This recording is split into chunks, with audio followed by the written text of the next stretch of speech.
enjoy what I do here. And if you're feeling up to it, tell me in the comments where you're listening from and what time it is for you right now. It's always fascinating to see how far our little community stretches across the globe. Now, dim the lights, maybe turn on a fan for that soft background hum, and let's ease into tonight's journey together. You're a 19th century American, perhaps living in a bustling city like New York or a quiet rural town in Ohio. As the sun dips below the horizon, bringing with it the cool evening air, you settle into your bed, a simple affair. Maybe a feather mattress if you're lucky, or straw if you're not. There are no glowing screens to lull you to sleep, no endless scrolling. Instead, your world is lit by candles, lanterns, and the moon, casting long, dancing shadows on the walls. The sounds of the day, the clatter of horse-drawn carriages, the shouts of street vendors, the ringing of church bells, gradually fade, replaced by the chirping of crickets or the gentle rustling of leaves outside your window. This quiescence fosters a unique relationship with the subconscious. When you close your eyes, your mind, unshackled by the constant stimulation of modern life, is free to wander. And it wanders, it does, through realms both familiar and fantastical. For our 19th century friend, these nightly voyages were rarely dismissed as mere random brain firings. Oh no, they were often interpreted as profound experiences, carrying weighty implications for waking life. You might wake up in a cold sweat, clutching your chest after a nightmare where a black cat crossed your path 3 times under a ladder while breaking a mirror. Clearly, you'd be looking for the nearest dream interpreter. Though, in all seriousness, such vivid dreams were believed to be deeply symbolic. The 19th century was a time of immense change, a period where scientific discovery was rapidly advancing, yet older, more mystical beliefs still held a significant sway. It was a fascinating blend of nascent rationalism and enduring superstition, and nowhere was this more evident than in the realm of dreams. Historians still argue whether the widespread belief in dream interpretation was a genuine spiritual conviction or a comfort mechanism in a rapidly changing world. You see, with so much uncertainty, a glimpse into the future, however fleeting, could provide a much-needed sense of control. You might find yourself discussing your dreams over breakfast, sharing vivid details with family members. "I dreamt of a fertile field last night, Papa," you might say, hinting at a prosperous harvest. Or perhaps, "I saw a cracked teacup, Mama. What does it foretell?" Every symbol, every strange encounter in your dreamscape was a potential clue, a piece of a larger puzzle. This wasn't just idle chatter. It was a serious attempt to decode the night's messages. It was as common as checking the weather, perhaps even more so, because the weather, after all, only told you about today. Dreams, many believed, could hint at tomorrow. And if you're wondering how accurate these interpretations were, well, let's just say a lot of it probably hinged on confirmation bias. If something good happened after a good dream, you'd remember it. If not, well, maybe you just interpreted it wrong.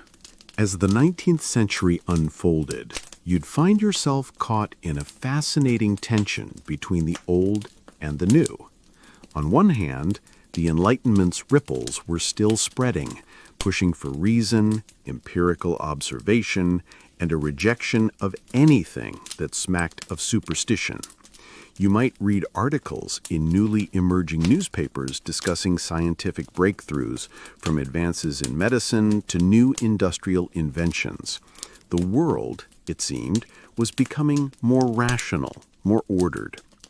Yet, beneath this veneer of progress, older beliefs, those passed down through generations, held a surprising tenacity. It wasn't just about little old ladies in rocking chairs whispering ancient proverbs. These were deeply ingrained cultural patterns. You'd see it in the enduring popularity of almanacs, which, alongside weather predictions and planting schedules, often included sections on interpreting signs and omens, not least among them, dreams. Consider, for example, the sheer resilience of folk remedies. While doctors were beginning to understand germ theory, or at least were starting to wash their hands more often, thankfully, your grandmother might still swear by a poultice of mustard plaster for a chest cold, or insist you wear an onion around your neck to ward off illness. Similarly, the belief in the significance of dreams wasn't easily shaken off. It was a comfort, a familiar framework for understanding the unknown, and a personal connection to a world beyond the purely material. A mainstream historical fact you might encounter was the widespread acceptance of phrenology, the belief that bumps on the skull revealed personality traits. If people were willing to believe that, a bit of dream interpretation seemed positively mundane in comparison. This was a time when the boundaries between science, spirituality, and everyday life were far blurrier than they are today. You might attend a lecture on the latest steam engine design in the morning, and then consult a seer about a troubling dream in the afternoon. It wasn't necessarily seen as contradictory. It was simply how the world worked. Historians still argue whether the persistence of these beliefs was a form of cultural inertia or a genuine search for meaning in an increasingly complex world. It's almost as if humanity needed something to cling to when the old certainties were being systematically dismantled.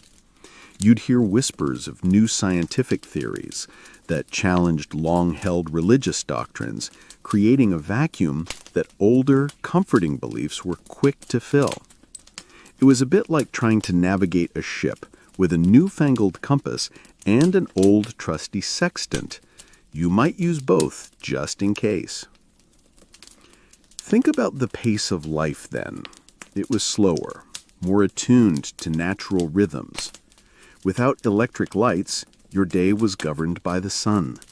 Without constant noise, your internal world might have felt more amplified. This quiet allowed for more introspection, more space for your dreams to echo in your waking thoughts. You wouldn't be instantly distracted by a notification on your phone after a vivid dream. Instead, you'd mull it over, turning it around in your mind, seeking its hidden message. A quirky tidbit is the belief that if you couldn't remember a dream, it was often because a mischievous fairy or spirit had stolen it from your mind before you woke. A convenient explanation, if you ask me, for those mornings when your brain just refuses to cooperate. So, while new technologies were shrinking the world and new ideas were challenging old wisdom, the human desire to understand the inexplicable, especially the mysteries of the dreaming mind, remained as strong as ever. It's almost quaint to imagine a world where your most pressing question after waking up wasn't, "Did I charge my phone?" but "What on earth did that flying pig mean?" Stepping back further into the foundations of 19th century American dream interpretation, you'd quickly find yourself immersed in its deep biblical roots. For a largely Christian nation, the Bible wasn't just a sacred text, it was a foundational document for understanding the world, including the mysterious realm of dreams. Think about it. From Genesis to Revelation, dreams pop up repeatedly, often as direct divine communications. Joseph interpreting Pharaoh's dreams of fat and lean cows, Daniel deciphering Nebuchadnezzar's troubling visions, or Peter's vision of the sheet descending from heaven. These weren't just stories, they were precedents. They taught that dreams could be legitimate channels for God's messages, warnings, or guidance. This belief wasn't merely a quaint historical footnote. It permeated sermons, fireside chats, and even formal theological discussions. Ministers might incorporate dream anecdotes into their Sunday sermons, drawing parallels between ancient biblical dreamers and contemporary experiences. You, as a 19th century American, would have been raised with these stories, imbuing dreams with an inherent sense of importance and potential profundity. It wasn't just a flight of fancy. It was a deeply ingrained cultural assumption that your dreams could mean something because the good book said so. And if the Bible said something, well, who were you to argue? Of course, interpreting these biblical precedents wasn't always straightforward. Just because God could speak through dreams didn't mean every restless night was a divine revelation. This led to a fascinating proliferation of different interpretations and systems. Some focused on literal readings. If you dreamt of a flood, perhaps a real flood was coming. Time to move to higher ground. Others favored symbolic interpretations, where the flood represented an overwhelming emotional experience or a cleansing. This is where the wisdom of local elders, family tradition, and eventually printed dream dictionaries came into play. A quirky tidbit you might discover is that some interpretations were highly specific, like dreaming of a white horse meaning a speedy marriage, while a black horse might mean a slower, more difficult union. It seems even your equine choices in slumber had social implications. Historians still argue whether the emphasis on biblical dream interpretation reinforced religious piety or if it was a more pragmatic way for people to seek answers in an uncertain world, using a familiar framework. Perhaps it was a bit of both. You wanted guidance, and the most trusted source at your disposal was the Bible, which conveniently offered a template for understanding these nocturnal narratives. It provided a sense of order in a world that often felt chaotic, a divine whisper amidst the daily din. So when you woke from a particularly vivid dream, your first thought might not have been, I need to analyze my subconscious, but rather, is God trying to tell me something? It was a natural jump given the cultural context. This was before Freud was even a twinkle in his parents' eyes, let alone publishing his theories on dream analysis. For now, the divine realm was the primary lens through which the average American understood their dreams. And, frankly, it sounds a lot less complicated than trying to figure out your Oedipus complex before your morning coffee. With the widespread belief in dreams as significant messages, it was only natural that the 19th century saw a booming market for popular dream dictionaries.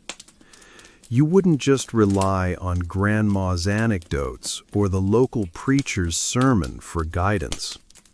Instead, you could purchase a neatly bound volume, often with ornate covers, that promised to unlock the cryptic language of your slumber.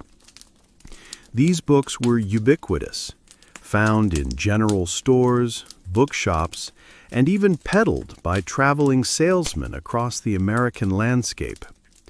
Think of them as the self-help books of their era, but for your nocturnal wanderings. These dream dictionaries were fascinating compilations of symbols and their purported meanings. You might dream of a snake, for instance, and turn to the S section to find it could mean betrayal, cunning, or perhaps even healing, depending on the context. Dreaming of teeth falling out? A common one, even today. In the 19th century, it might signify a loss of status, a financial setback, or simply anxiety about your appearance. The sheer variety of interpretations for a single symbol could be bewildering, but it also offered a certain flexibility. If one meaning didn't quite fit your waking life, you could always pick another that did. A mainstream historical fact is that many of these dream dictionaries drew heavily on ancient European and Middle Eastern folklore, blending it with biblical references and contemporary concerns. They weren't exactly scientific treatises, but they served a very real human need for meaning and guidance. The language within these dictionaries was often colorful and declarative, leaving little room for ambiguity, even if the actual interpretations felt a bit like a choose-your-own-adventure story. To dream of flying signifies a rise in fortune, one might confidently state, while another declared, if you dream of water, clear water denotes happiness, troubled water, sorrow. It was a comforting simplicity in a world that was becoming increasingly complex. You could consult your trusty volume, find the relevant entry, and feel a surge of understanding, or at least a sense of having done your due diligence in deciphering the night's cryptic messages. A quirky tidbit about these dream dictionaries is how specific some of their interpretations could be, reflecting the daily lives of the time. You might find entries for dreaming of a stagecoach, a spinning wheel, or even specific types of crops, all imbued with their own unique predictive powers. This made them incredibly relatable for the average American, whose life was intricately tied to these practical elements. Historians still argue whether these popular dream dictionaries actually influenced people's decisions, or if they merely provided a framework for rationalizing choices already made. It's a chicken or egg scenario, really.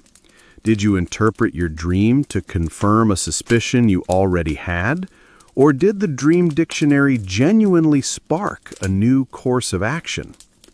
Whatever the truth, these books played a significant role in shaping how ordinary Americans engaged with their inner lives and the unknown. They were the original Google for your dreams, long before the internet existed, providing quick, if not always accurate, answers to your deepest subconscious questions. And let's be honest, trying to find an answer to your weird dream about talking squirrels in a dusty old book sounds far more charming than typing it into a search bar.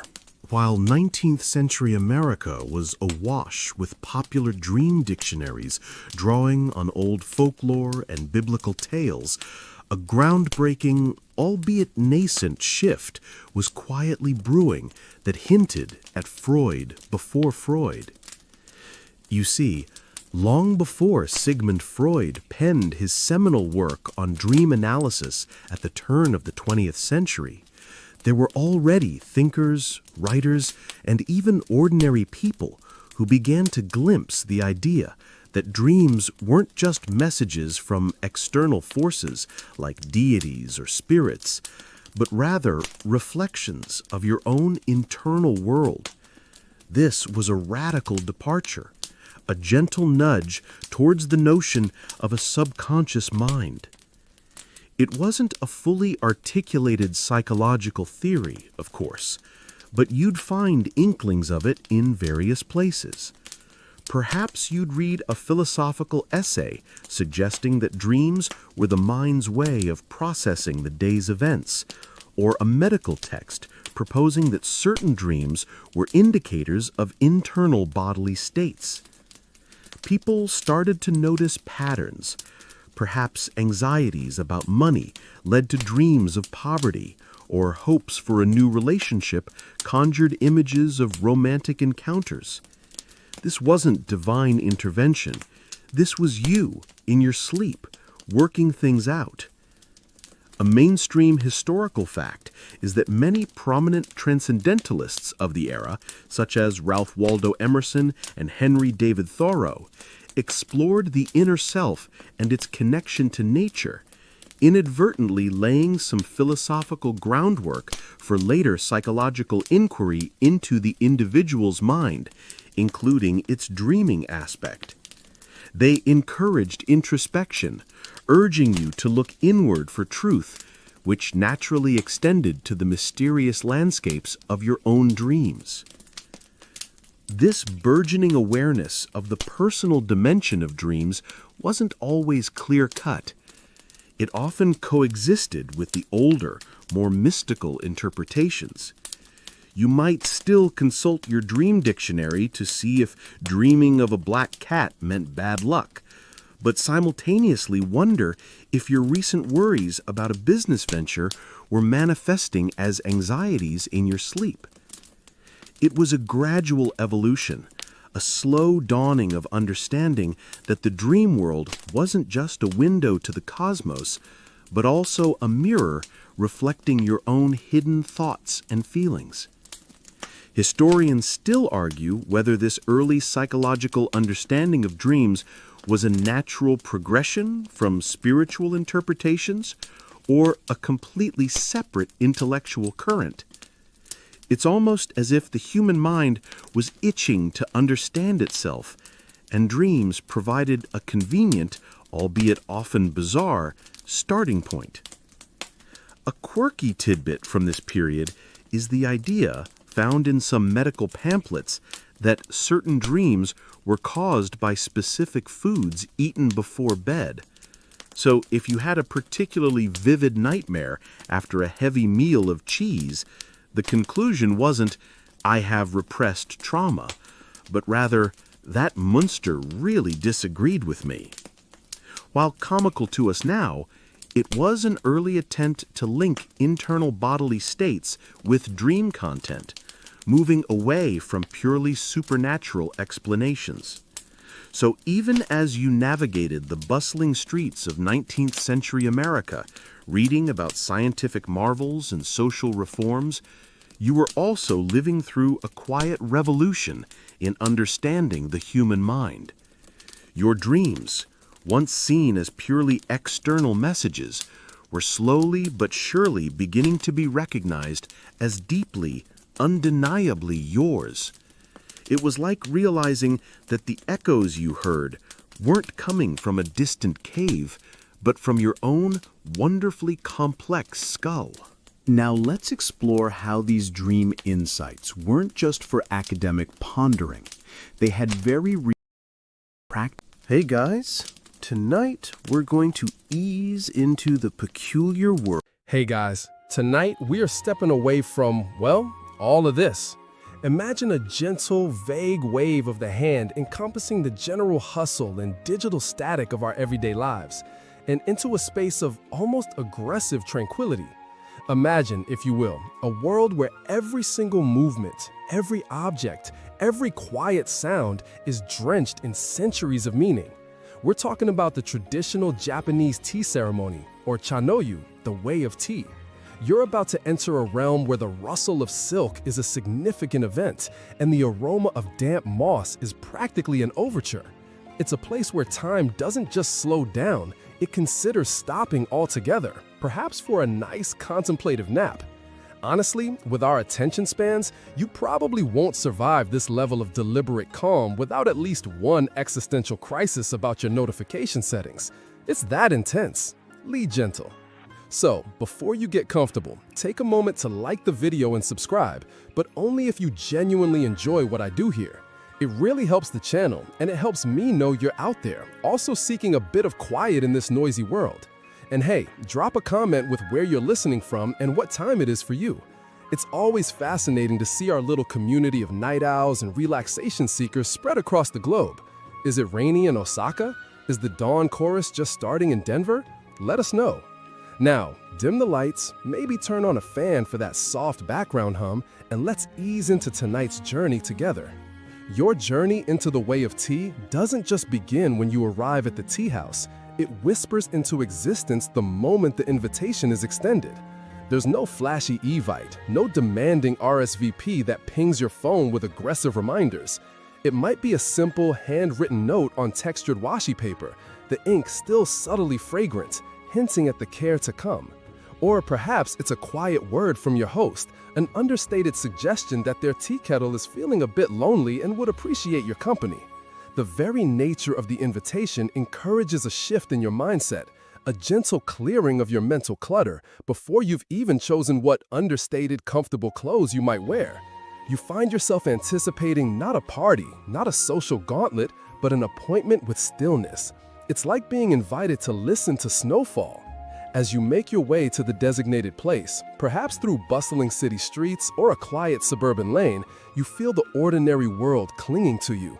The deadlines, the unanswered emails, that slightly awkward thing you said last Tuesday, they're all buzzing like faint, annoying mosquitoes. But as you approach, you notice a change. The sounds of traffic seem to recede, replaced by the rustle of leaves or the distant chime of a bell you can't quite place. You're looking for something specific, not a grand entrance, but usually quite the opposite. And there it is, the outer gate, the sotoman. It's likely unassuming, perhaps made of weathered wood, bamboo, or a simple plaster construction with a gently sloping roof. It's not designed to impress with grandeur, but to speak of simplicity, of a transition. This gate is the first deliberate line drawn between the zoku, the mundane, everyday world you're currently inhabiting, and the sei, the sacred or pure space of tea. It's a physical and psychological frontier. Before you even touch it, you might pause, taking a deeper breath than you've taken all day. This is where you're meant to consciously unburden yourself. Imagine trying to stuff all your digital anxieties and that lingering worry about whether you left the oven on into a tiny spiritual locker just outside the gate. They definitely don't provide one, by the way. It's more of a DIY spiritual cleanse. The great tea master Senno Rikyu, who in the 16th century really shaped Chanoyu into the refined practice we recognize today, emphasized this idea of rustic simplicity, or wabi-sabi. This philosophy finds beauty in imperfection, in the transient, in the humble. The outer gate is often a prime example. Nothing shiny or new, but something that speaks of age, of nature, of quiet dignity. It might have a small wooden plaque with the name of the tea hut or a poetic phrase. But even this is subtle. The gate itself seems to whisper, leave your titles, your pretensions, your worldly noise here. They won't serve you where you're going. It's like a spiritual airlock, gently decompressing you from the pressures of the outside. Passing through this gate feels significant. Maybe it's a simple hinge door, or perhaps a sliding one that requires a mindful pull. As it closes behind you with a soft click or a gentle thud, there's a sense of commitment. You've accepted the terms and conditions of this tranquil realm. The air might even feel different, cooler, perhaps carrying the scent of damp earth and green things from the garden path that lies behind, the roji. This initial transition is crucial because the tea ceremony isn't just about drinking tea, it's about cultivating a particular state of mind, one of harmony, respect, purity, and tranquility, the four famous principles codified by Rikyu. It's interesting to think that while Rikyu was instilling these rather austere and spiritual ideals, some of the earlier forms of tea gatherings in Japan, particularly those favored by the samurai and aristocrats before his time, could be quite different. Some were lavish affairs, with hosts showing off precious Chinese tea wares and involving games and much more overt displays of wealth and status. Historians still argue whether the earliest forms of what became Chanoyu were primarily driven by the austere principles of Zen Buddhism, which was certainly a huge influence, or by the social aspirations of the warrior class, seeking to legitimize their power through refined cultural pursuits and a sort of performative connoisseurship. Perhaps it was a bit of both, a complex brew of spiritual seeking and social maneuvering. But by the time you're standing here, having just passed this humble outer gate, the emphasis is firmly on shedding that external world. The design of everything from this point forward is intended to draw you inward, to encourage introspection and a deep appreciation of the present moment. You might notice there are no brightly colored flowers demanding your attention yet, nothing to distract from this crucial first step of mental and spiritual unburdening. The gate is more than just an entrance. It's a promise of the peace that lies within, a quiet assertion that for the next few hours, the clamor of the world can wait. And as you take your first step onto the path leading further in, you might feel a little lighter, a little more present, as if you've gently set down a heavy, invisible backpack you didn't even fully realize you were carrying. It's a profound first rule of this calm engagement. Arrive not just in body, but in spirit too. And so, having passed that initial threshold, that gentle first gate, you find yourself stepping into a space that feels like a soft, green hush. This is the Roji, the tea garden path, and its name itself, often translated as dewy ground or dewy path, evokes a sense of freshness, purity, and the quiet hours of early morning. It's not a garden in the flamboyant, look at my prize-winning roses sort of way. Oh no, the Roji is playing an entirely different, much more subtle game. Its primary purpose is to continue that process of mental purification, to act as a gentle buffer, washing away the lingering dust of the ordinary world before you even glimpse the tea room itself. Your feet, now moving with a little more deliberation, find their place on a series of stepping stones, the Tobi Ishi. These aren't laid out like a convenient pavement for rushing along. Instead, they are often irregularly placed, some large, some small, some flat, some slightly more rugged. They demand your attention. You have to watch your step. Place your feet carefully.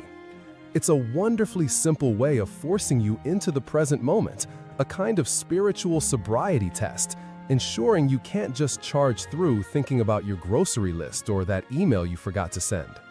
Each step is a small meditation, a conscious act.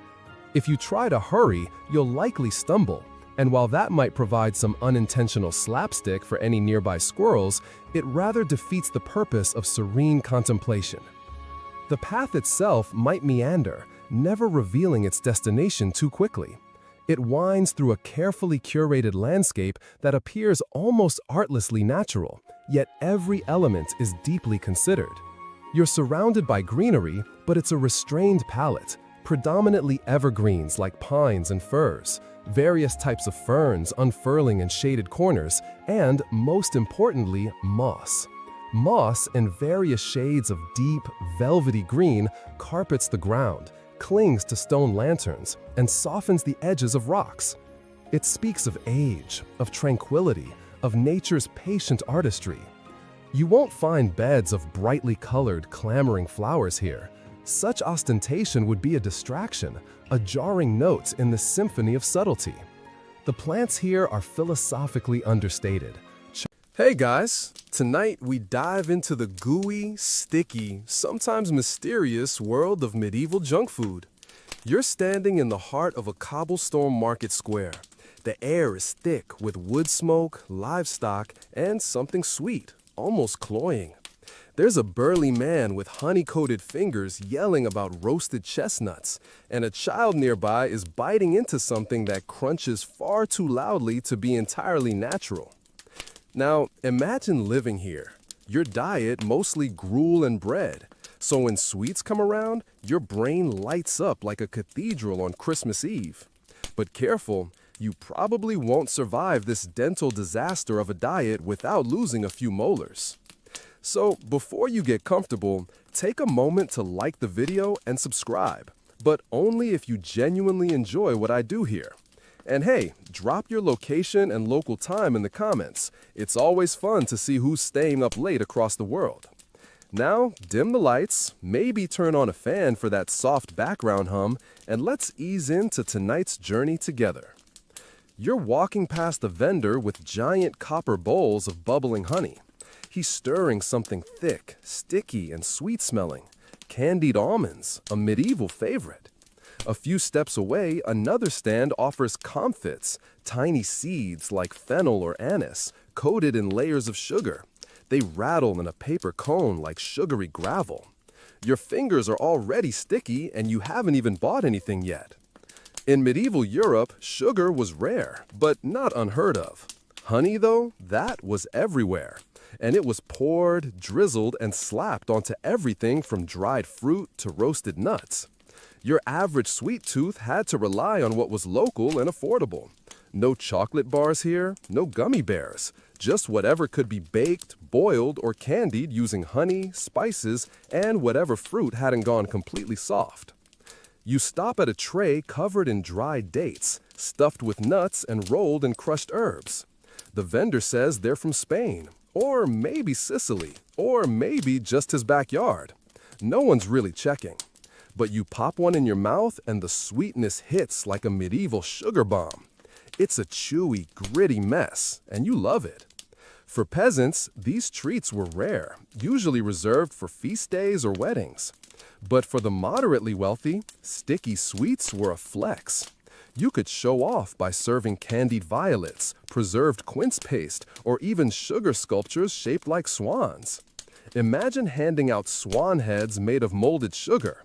Romantic? Sure. Mildly disturbing? Also yes. There's a kid nearby gnawing on what looks like a hard, glassy lollipop. It's not on a stick, just a chunk of boiled sugar, maybe with a mint leaf pressed inside. Medieval kids didn't need toys when they had tooth-chipping shards of fun.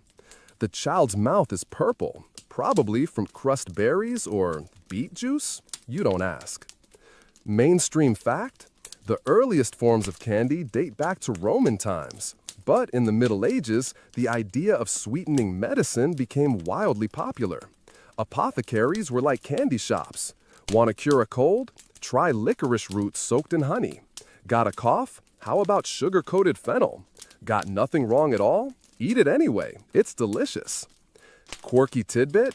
There were recipes for gingerbread that didn't even involve bread. Just boiled honey, breadcrumbs, and spices mashed into shapes like birds, swords, or saints.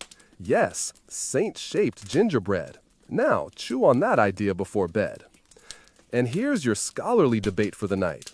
Historians still argue whether the proliferation of sweet street foods in towns like London or Paris reflected increased wealth or simply a need to mask poor-tasting ingredients. After all, if your meat pie smells a little off, just glaze it with honey and call it festive. But you're already distracted again.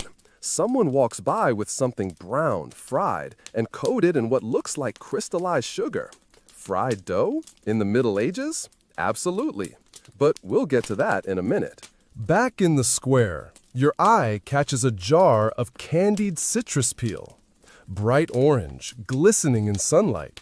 That had to be imported, didn't it? The Crusades didn't just bring back war stories. They brought back sugar, spices, and wild new ideas for treats. Lemons, oranges, even sugarcane. Trade was a sweet, sticky mess of cultural collisions, and Europe soaked it up like a stale sponge.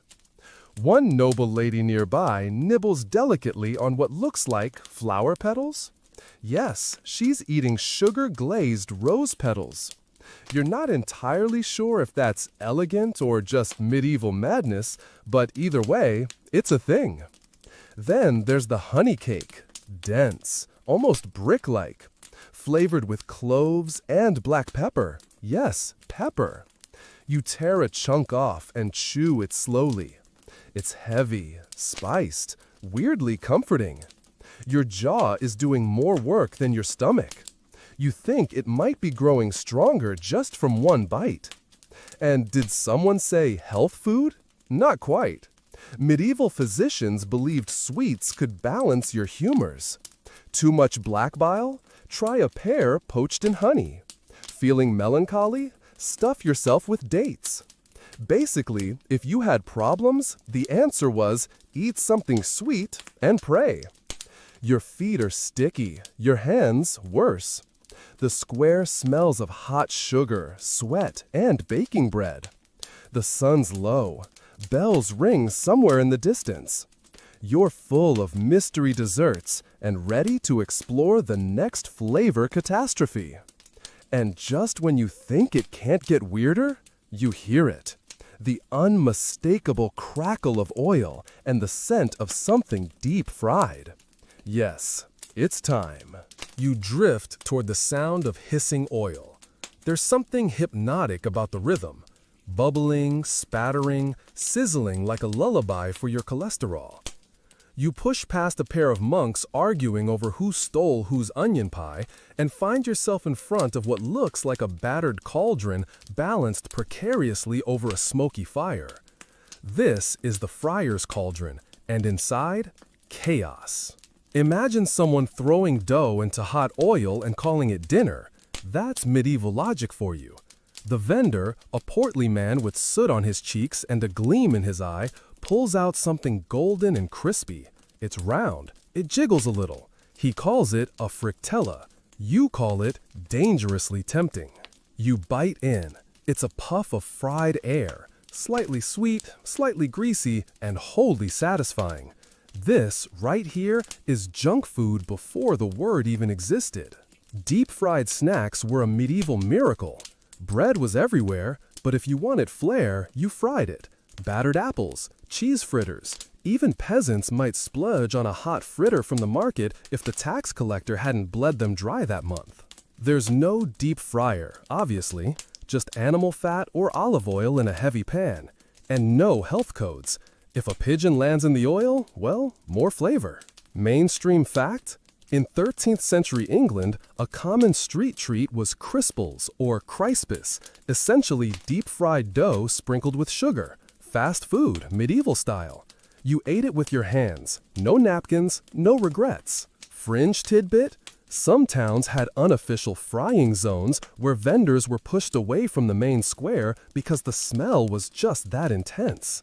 Imagine a cloud of hot oil hovering over one alley like a greasy ghost. You see a boy selling fried cheese balls. They're warm and stretchy, made from curdled milk that was a little too old to eat plain, but perfect for melting. You pop one into your mouth. It squeaks slightly between your teeth. Delicious and slightly suspicious. Then there's the battered fruit. Pears, figs, even bits of quince, all dunked in a wheat flour batter and tossed into bubbling fat. It's dessert and a dare all at once. Here comes your scholarly debate for the evening. Historians still argue whether these fried foods were a product of culinary innovation or just a desperate attempt to make spoiled ingredients palatable. After all, once something's been dunked in oil, who's to say what it used to be? A few stalls down, you find pastelli, fried sesame honey cakes from the Eastern Mediterranean, now making their way across trade routes. This one has nuts in it. The texture is, let's say, challenging. But the flavor is oddly addictive. You chew, you commit, you kinda love it. Then someone offers you a battered eel tail. You pretend not to hear them and back away slowly. Even medieval junk food has boundaries. A group of laborers nearby are sharing a plate of fritters of all kinds, including meat scraps, onions, and even marrow. Yes, bone marrow fritters. You stare long enough that they offer you one. You decline politely. It jiggles back at you, as if disappointed. But it wasn't just poor people frying things. Even the rich got in on it. At banquets, nobles might enjoy wrist shoes, fried balls of minced pork mixed with fruit and spices, or sweet donuts filled with jam or nuts if the kitchen staff was feeling particularly wild. Frying was fun. Frying was fast. Frying was the medieval version of rebellion. Because who needs boiled turnips when you can have sizzling dough puffs dusted with sugar? You pass by a woman selling leche lombarde, a fried spiced meat and fruit dish. Yes, sweet and savory. Your modern brain might hesitate, but your medieval self is all in. You take a bite. It's confusing, and yet not terrible. The oil spits, a dog barks, someone yells that the fritters are running low. A child starts crying because he dropped his only deep-fried plum. You're in the middle of it now. The friar's cauldron is the pulsing, greasy heart of this little world. You think back to today's fast food. There's more in common than you'd expect. It's affordable, it's addictive, it's made by people standing on their feet all day, shouting orders and praying the fire doesn't explode. There's even a medieval version of "Would you like fries with that?" Vendors shouting add-ons like "Spice it with cinnamon for a penny more," or "Double oil for double flavor." You're impressed and slightly full. One man nearby is selling fried dough twisted into braids and coated with rosewater syrup. He hands you one on a strip of bark. You take a bite. It's sticky, floral, and tastes like it was invented by someone who lost a bet. But it's growing on you. By now, your hands are so greasy you could slide down a castle tower without friction. But you keep eating, because when else will you get to sample every weird, wonderful fried thing a medieval fairground has to offer? Just as you're licking the last of the syrup off your fingers, someone stumbles out of a nearby tavern with a goblet in hand and a hiccup in his throat. He's shouting about mead and boiled wine and something called posset. You glance at the friar's cauldron one last time. It bubbles like it knows you'll be back. But now, you follow the scent of ale and adventure. You follow the scent of fermenting fruit and burning firewood, trailing the stumbling man toward a low wooden building barely holding itself upright. Its roof is thatched, its doorway sagging, and its patrons are singing something incoherent about St. Cuthbert and bad cheese. Congratulations, you found the tavern. Inside, it's dim, warm, and buzzing with life. There's no menu, no table numbers, just long benches, overflowing mugs, and enough body odor to make a monk weep. But your eyes are on the drinks, because tonight you're sampling the medieval liquid diet. A woman slides you a wooden goblet filled with something golden and fizzy. You sniff. It smells like honey, spice, and possibly regret. This is mead, beloved beverage of Vikings, poets, and awkward wedding feasts. Made from fermented honey and water, it's sweet, strong, and sneaky. 2 gulps in, and your legs feel like overcooked turnips. Mainstream historical fact? Mead was among the oldest alcoholic beverages in Europe, often flavored with herbs like rosemary, thyme, or even pepper. You sip again. Yup, this one has something vaguely herbal, like someone steeped a garden in it. Then comes ale, the drink of the people. No hops yet, those didn't catch on until later, so medieval ale is cloudy, warm, and sometimes just a little sour. You take a sip. It's like drinking liquid bread that started to question its purpose. Still, it's better than the water. Trust me, you do not want to drink the water. Somewhere in the back, a man is arguing with a barmaid over whether the posset was clumpy on purpose. Curious, you investigate. Posset, as it turns out, is a hot medieval milk drink curdled with wine or ale and flavored with spices. It's thick, weirdly comforting, and tastes like a pudding that got impatient. It was often given to the sick or those pretending to be sick just to avoid church. You sip it cautiously. It's warm, it's spiced, and it coats your throat like a heavy wool blanket. You may be developing feelings for it. Then someone offers you boiled wine, spiced and sweetened, often served hot in the winter.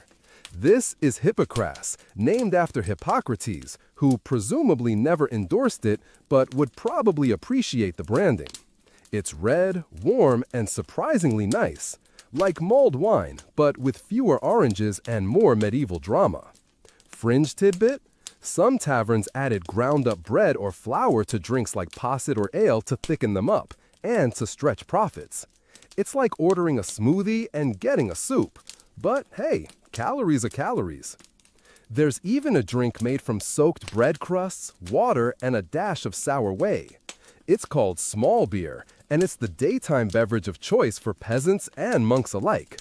Low alcohol, just enough to be safe, and easy to gulp with your mid-morning porridge. You try it. It's thin, but it doesn't kill you. A win.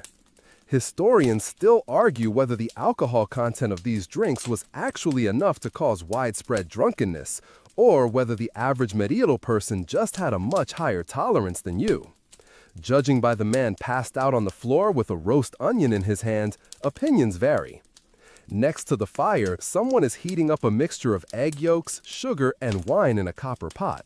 They call it a caudle, half drink, half custard.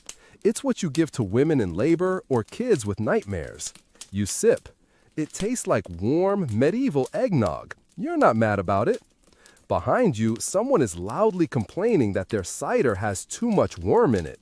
You pretend you didn't hear that and focus on your next drink, braggot, a mix of ale and mead.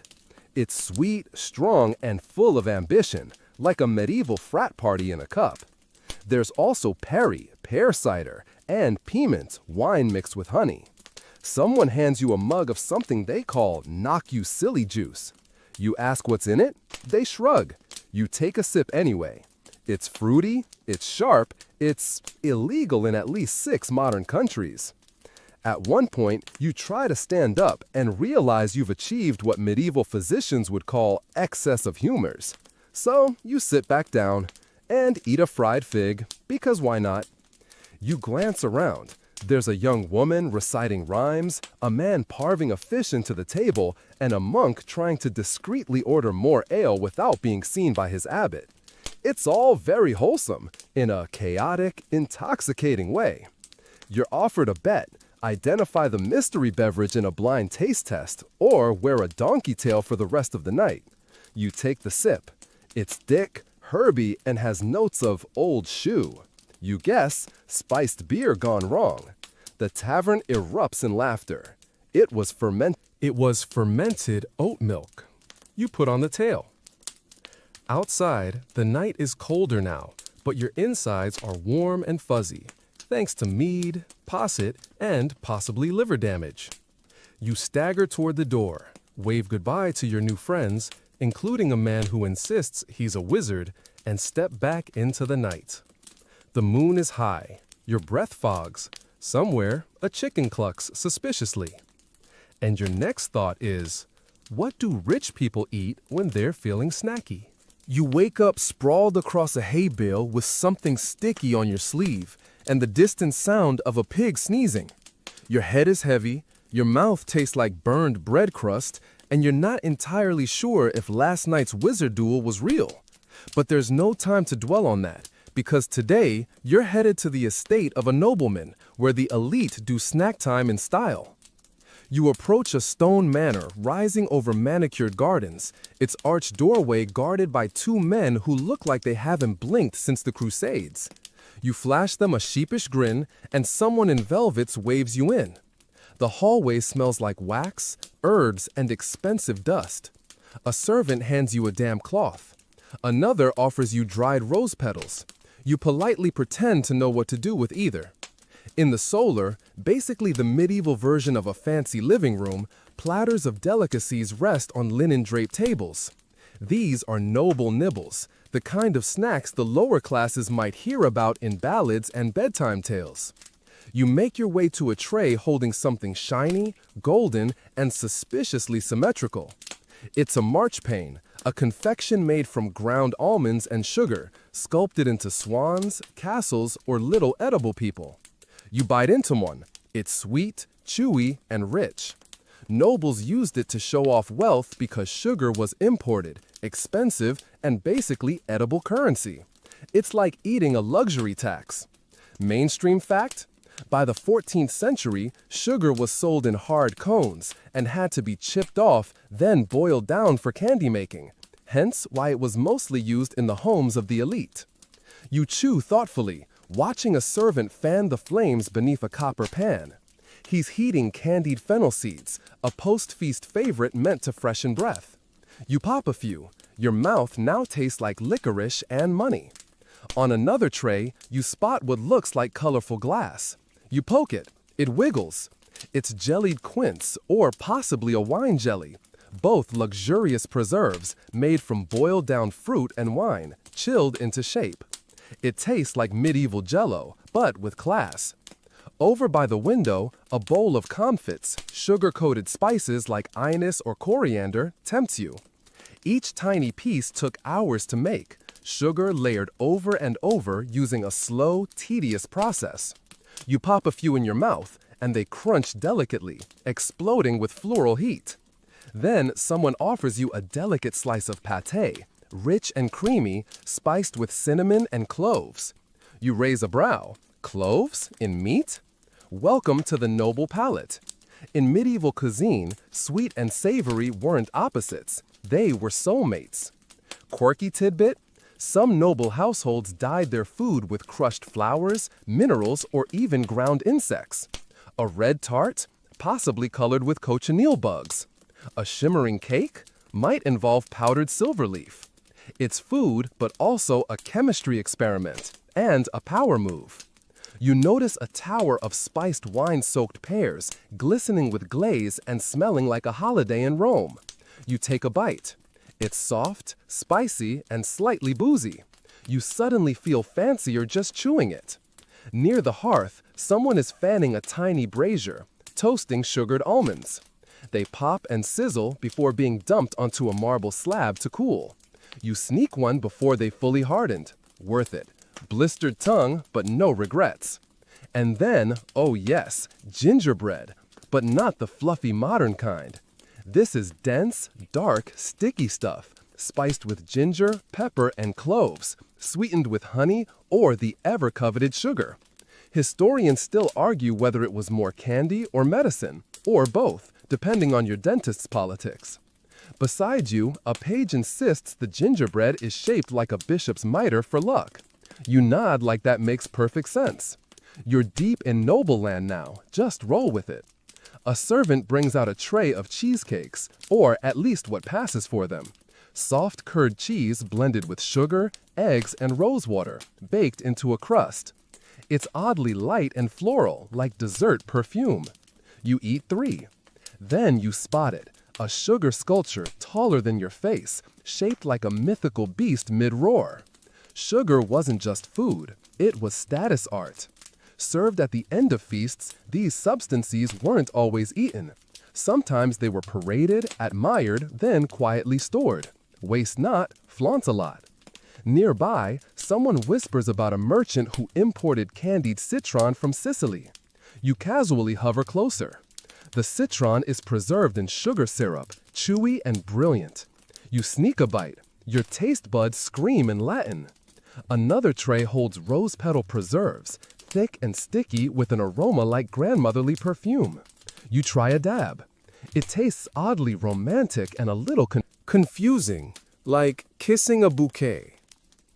Historians still argue whether nobles actually enjoyed all these sugary confections or simply endured them as proof of sophistication. After all, palates were different then, and showing off sometimes mattered more than tasting good.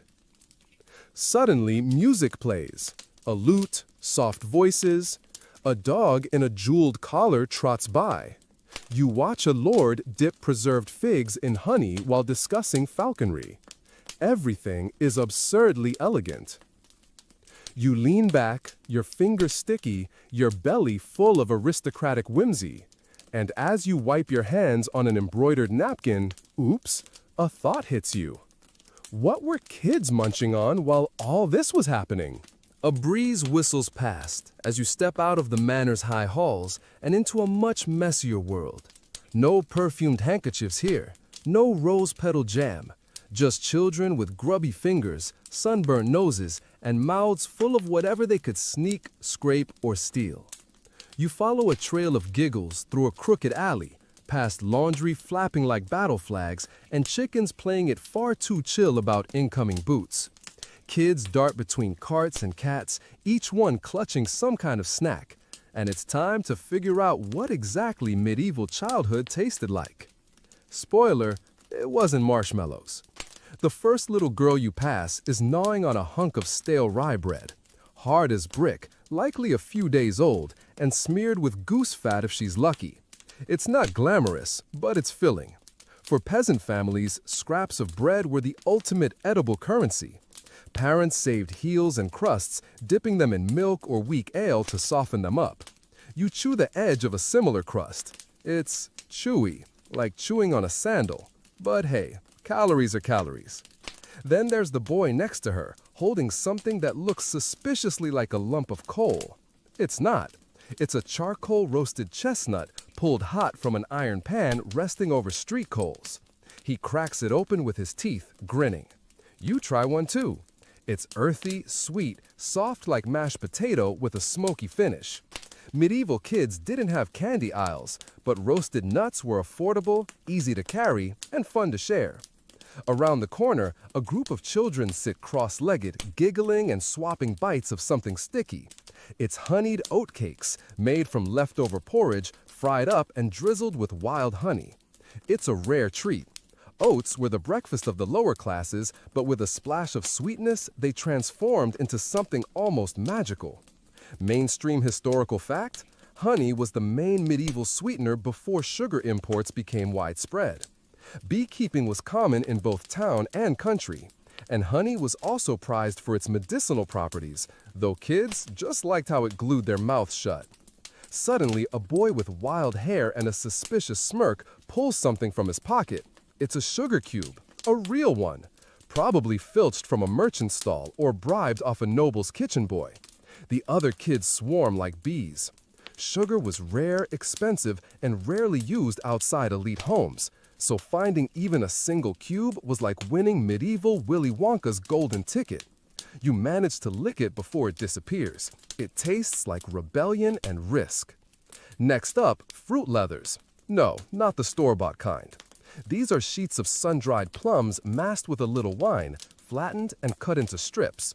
They're tangy, sticky, and surprisingly chewy. Think of it as ancient fruit roll-up, made by a patient grandma with zero concept of brand names. Quirky tidbit: some rural kids snacked on licorice root sticks, chewing them like candy. It was natural, mildly sweet, and supposedly good for digestion. You give one a try. It's woody, gritty, and oddly satisfying. A snack and a toothbrush. From behind a bakery, the comforting scent of leftover crusts wafts out. Bakers sometimes gave day-old rolls to kids or sold them for a single coin. You snag one. Still warm, barely sweetened, soft in the center, a bit of ash on the bottom. Perfect. A girl nearby is chewing something strange. You ask. She shrugs and holds it up. Cooked turnip with honey. It's a root vegetable, boiled soft and drizzled with anything that might make it less bland. You take a bite. It's an acquired taste, but filling. That was the point. A group of boys pass around a pouch of dried peas, roasted until they pop. They taste like nutty popcorn and make a satisfying crunch. Peasants could dry and store them for months, and they made the perfect pocket snack for farmhands and scamps. You crouch near a fire where a mother is cooking apple slices in lard, sprinkled with cinnamon if there's any left in the house. This kind of street treat came out during harvest season. Sweet, greasy, and hot enough to burn the roof of your mouth. You savor one anyway. Totally worth it. Historians still argue whether kids actually had dedicated treats in the way we think of them now, or whether anything remotely tasty was a rare bonus to routine survival. But here, surrounded by tiny grins and sticky hands, it's clear. They knew how to make joy out of crumbs. A particularly enterprising girl pulls a toffee-like lump from her bag. It's made from boiled honey and flour, maybe with a splash of ale. She offers you a bite. It sticks to your teeth like medieval superglue, but it's oddly satisfying. She smiles proudly. My mom made it. That's all the Michelin star you need. And then, some brave soul has smuggled in a candy imported by traders. A tiny shard of candied ginger. Strong, fiery, and sharp enough to wake the dead. The kids dare each other to eat it without crying. You try it. You fail. Miserably. One final oddball appears. Acorns. Some kids roasted them, soaking first to remove bitterness. When food was scarce, even these bitter nuts became snacks. Not great, but desperate times, right? As the sun begins to dip, the children scatter, some off to help parents, others to sneak more roasted peas from the baker's son. You sit against a crooked beam, surrounded by crumbs and laughter, thinking, if this is what children ate on the run, what about on the road? The road stretches before you like a rough-hewn ribbon, cracked and lumpy underfoot. Dust clings to your cloak. There's a smell of damp leather, old onions, and horse, definitely horse. You're no noble on a litter. You're walking, like most people did. And walking made you hungry. Travel in the medieval world wasn't a leisure activity. It was a dusty, blister-inducing necessity, whether you were a peddler, Pilgrim, minstrel, soldier, or just someone running out of luck in one town and hoping to find a better version of it in the next. And food? Food was whatever you could carry, find, trade, or creatively acquire. You rummage through your satchel, nothing fancy. Just hardtack, a dense, dry biscuit hard enough to qualify as a weapon. It doesn't go bad easily, which is why it was popular with soldiers and travelers. You try to bite it, mistake. Your teeth bounce off. You soak it in ale, and after a few minutes, it's merely jaw workout chewy. That's progress. Mainstream historical fact: hardtack and other preserved breads were crucial for medieval armies and traders because they didn't mold easily. They weren't fun, but they didn't kill you, usually. A fellow traveler plops down beside you, pulling out dried salted fish. It smells like something you chase out of your house, but once roasted over a fire, it's salty, smoky, and, let's be honest, still a little stinky. It also keeps forever, which made it perfect road food. Another opens a bundle of pickled eggs. You blink. Yup, eggs, steeped in vinegar and herbs, packed in ceramic jars. The tang punches you right in the sinuses, but it's oddly refreshing. Protein on the go. You take one. It tastes like sour survival, but you won't say no. Then there's cheese, glorious cheese. Not the creamy French kind, no. You get a chunk of hard, wax-covered sheep cheese. A little oily, slightly nutty, and perfect for crumbling over porridge or eating with flatbread. It's the traveler's MVP. Quirky tidbit? Some travelers swore by onions as snacks, biting into them raw like apples, supposedly for stamina. You try. It burns. Your mouth hates you. Your travel buddy gives a thumbs up and says it'll keep away demons. Or people, at least. On good days, you might get meat pies, sold by roadside vendors. These weren't flaky pastry wonders. They were thick, heavily peppered, and often made with yesterday's mystery meat. The crust acted like Tupperware, sealing the meat inside. You take a bite and instantly question your life choices, but hunger trumps hesitation. For dessert, you're lucky if someone's selling honey cakes. These were dense, spiced loaves made with rye flour, dried fruit, and enough honey to keep them moist. You nibble one. It's sweet, rich, and sticks to your fingers like medieval peanut butter. You pause by a monastery where monks hand out bread and warm ale to travelers. It's a tradition. Offer hospitality, especially to pilgrims. The bread is soft and blessed. The ale is weak but soothing. You drink slowly, feeling less like a stranger for the first time all day. Historians still argue whether roadside inns were common across the countryside or limited to trade routes and towns. What's clear is that hospitality varied wildly, from cozy hearths to straw piles next to goat pens. Tonight, you get a straw pile. Lucky you. Later, you spot a group of pilgrims roasting barley gruel on a stick, like some sad medieval marshmallow. It's sticky, clumpy, and vaguely sweetened. You try a bite. Not bad, not good, just warm and filling. They laugh and pass you a ladle of herbal broth, flavored with wild garlic and nettles. It tastes like grass soup, but hey, vitamins. One traveler offers dried apples from a pouch, lined with beeswax. The slices are leathery and tart, chewy like jerky. They're perfect for long days and longer silences. You walk on.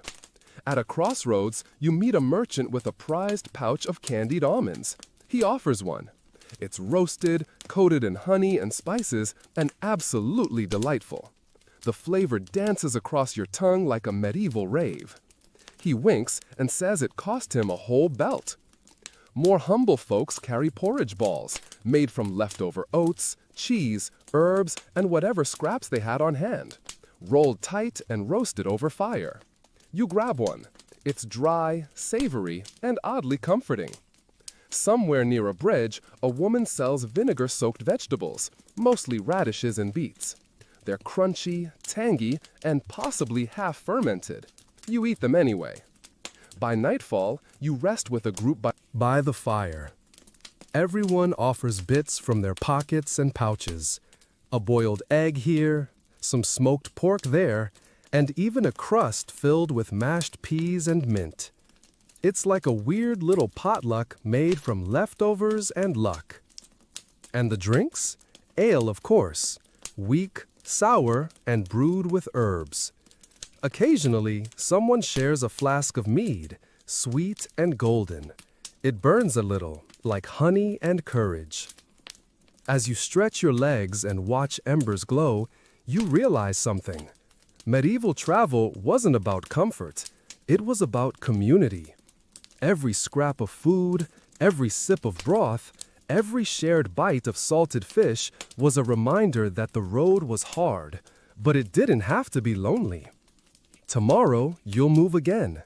New roads, new snacks, and maybe, just maybe, a slice of something sweet from a friendly baker in the next town. You wake up to the soft rustle of dawn wind and the rustier creak of your knees. The straw you slept on somehow migrated entirely out from under you, and your back is now intimately familiar with the packed dirt of the roadside inn's barn. As you stretch and wipe yesterday's breadcrumbs off your tunic, your thoughts wander to the kitchens behind castle walls, the kinds of kitchens you don't get invited into.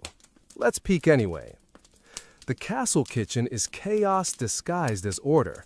Fires blaze, cauldrons bubble, and sweat glistens on the brows of scullions and cooks.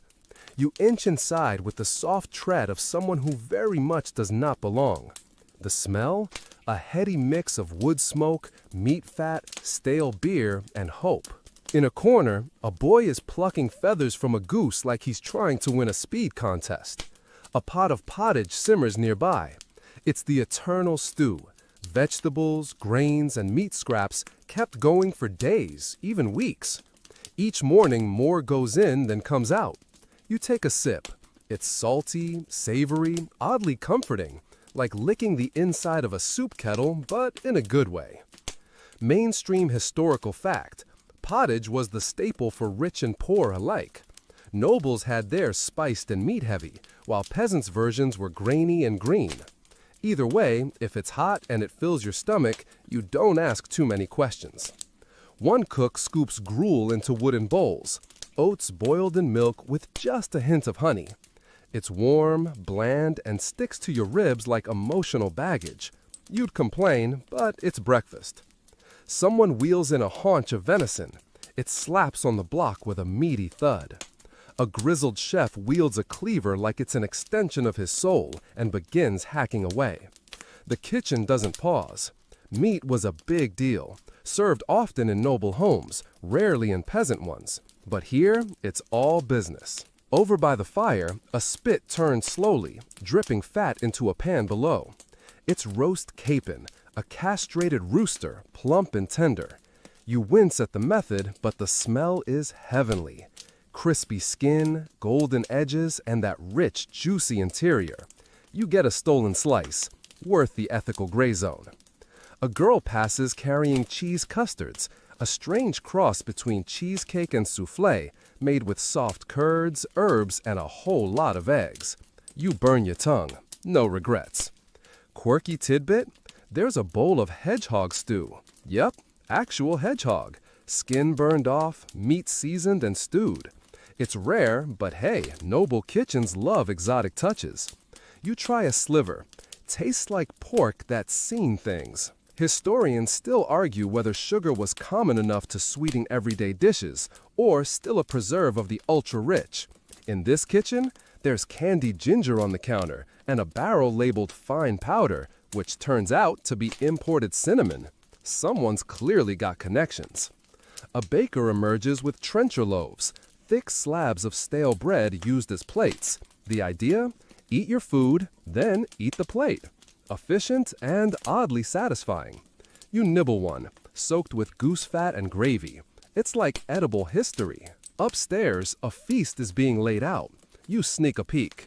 The table is a riot of colors and smells. Stuffed swan, gilded with saffron, jellied eels wobbling unnaturally, and marzipan castles detailed enough to live in.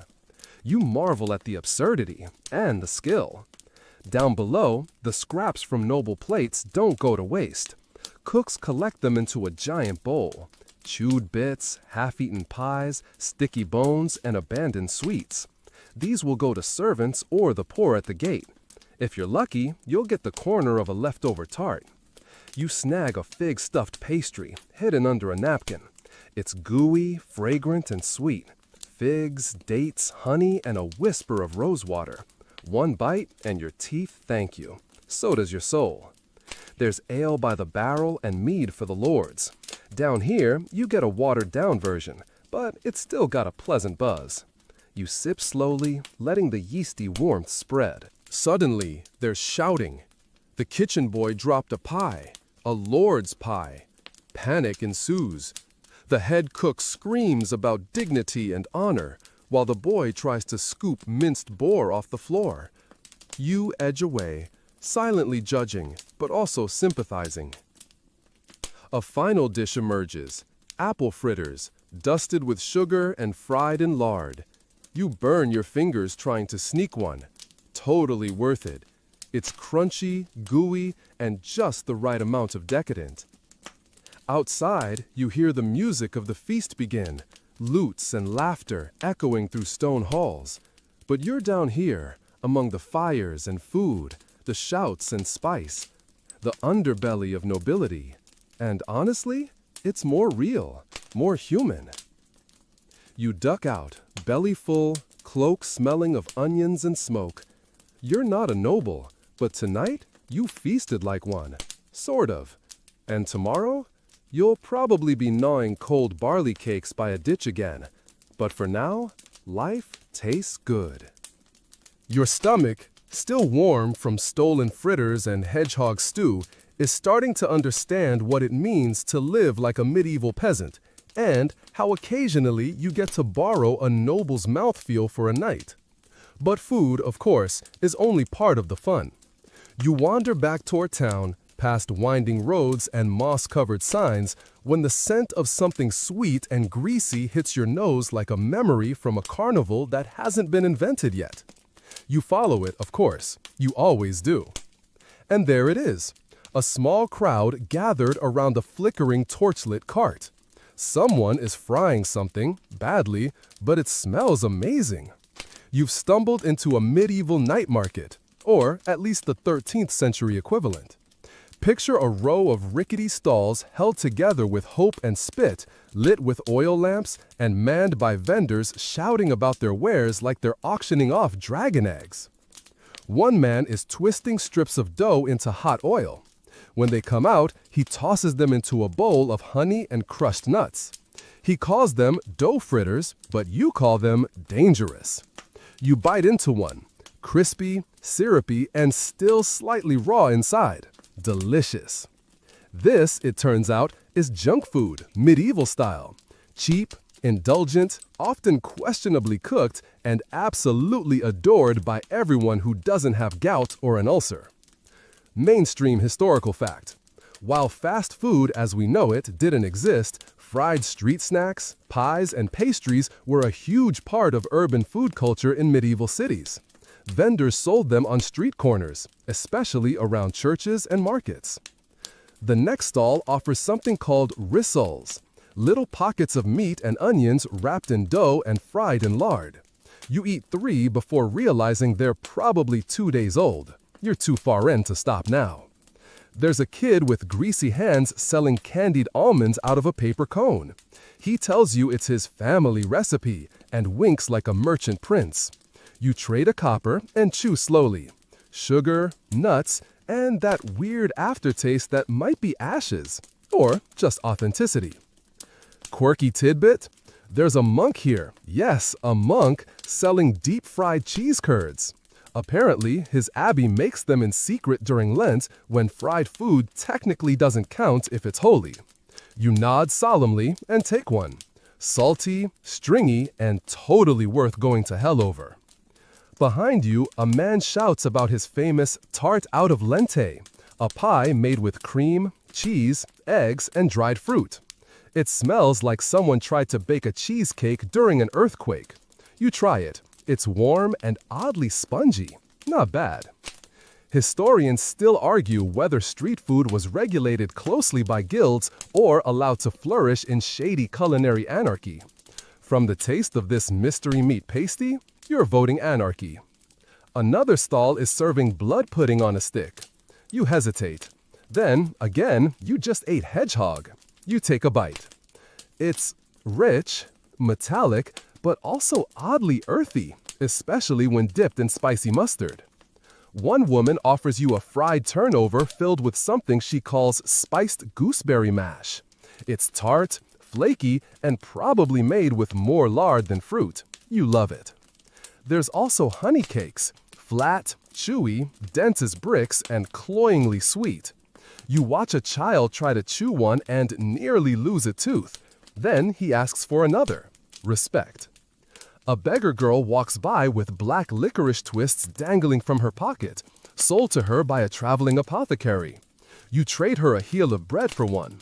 It tastes like sadness, but oddly comforting. Somewhere in the smoky haze, a man is grilling skewers of something that smells like fish. You ask. He grins and says, "Eel chunks." You should be horrified, but you're too tired for dignity. Surprisingly, they're fatty, smoky, and not too slimy, like fish bacon. You sip from a communal jug of spiced wine passed among the food vendors. It's warm, sharp, and a little sour, possibly because the jug hasn't been washed since Epiphany. And then you find it, the holy grail of medieval junk food. A coffin pie, a deep-fried pie sealed tight in hard pastry filled with pork, pears, and herbs. You bite in and it explodes in flavor and juice. It's the kind of food that makes you close your eyes and question every diet choice you've ever made. You lean back against the barrel, grease on your fingers and crumbs on your cloak, surrounded by laughter and oil smoke. This is the medieval version of late-night fast food after a party. Chaotic, unhealthy, and absolutely unforgettable. The market winds down. Torches dim, vendors pack up what they can't sell. A few toss leftovers to the stray dogs lurking in the shadows. You save one last fritter for later, wrap it in a cloth, and tuck it into your satchel like it's treasure. You wander away slowly, past a group of drunk masons singing about saints and sausages.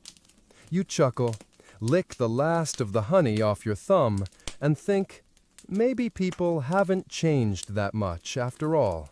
You're sticky, full, and glowing with the kind of sleepy pride that only comes after surviving an entire medieval street food gauntlet. Your feet shuffle across cobblestones slick with something you'd rather not identify. Ahead, you spot a low wooden building surrounded by tables, loud voices, and lanterns swinging from iron hooks. You're not done yet. This, you realize, is the tavern and medieval junk food's chaotic twin. As you push open the creaky door, you're hit with warm air, roasted meat, cheap ale, and body odor that could stop a night mid-charge. Welcome to the medieval drinking hall, where meals blur into snacks and snacks blur into regrettable choices. A server slams a wooden mug in front of you. "Small beer," he grunts. It's weak, slightly sour, and somehow both flat and fizzy. Still, it's safer than the water. You sip and try not to grimace. Mainstream historical fact, small beer, low in alcohol and brewed daily, was the hydration standard in medieval Europe, especially among the working class and children.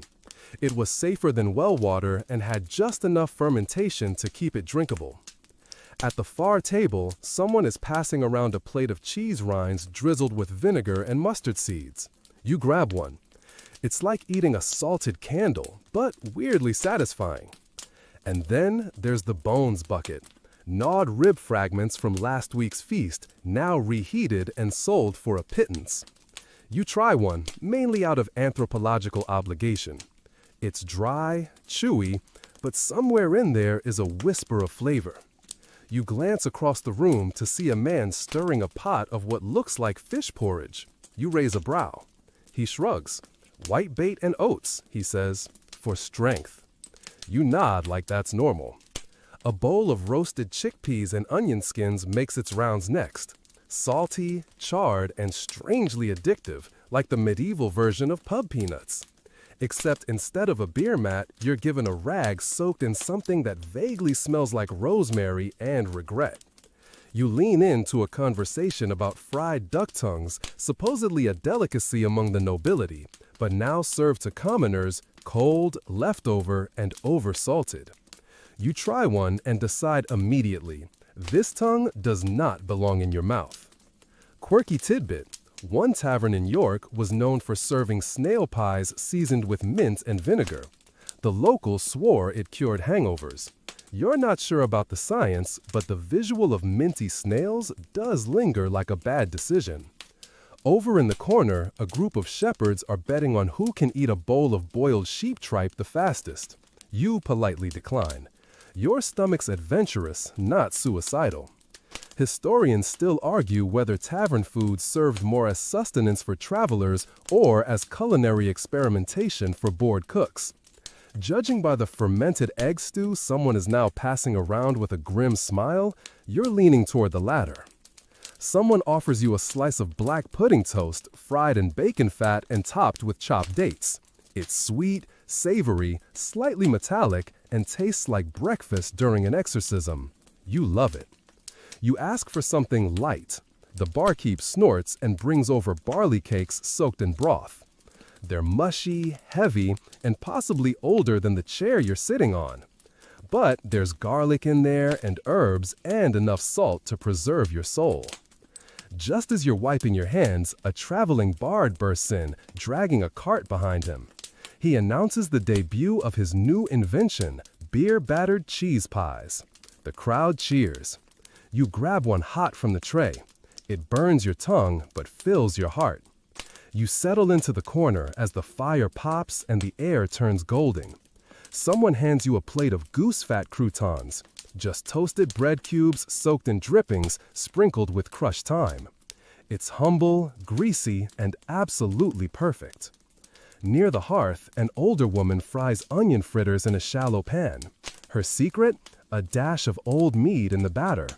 She gives you a wink as she hands one over, and you nearly propose on the spot. Another local delicacy is called tavern hash. Basically everything that didn't sell yesterday, chopped up, refried, and doused in strong vinegar. It's awful and amazing, and you want more. You wash it down with something fizzy in a leather mug. Turns out it's birch sap wine, slightly fermented and full of woodsy sparkle. It tastes like a tree whispered a blessing into your mouth. Laughter fills the air, dice clack, someone plays a hurdy-gurdy.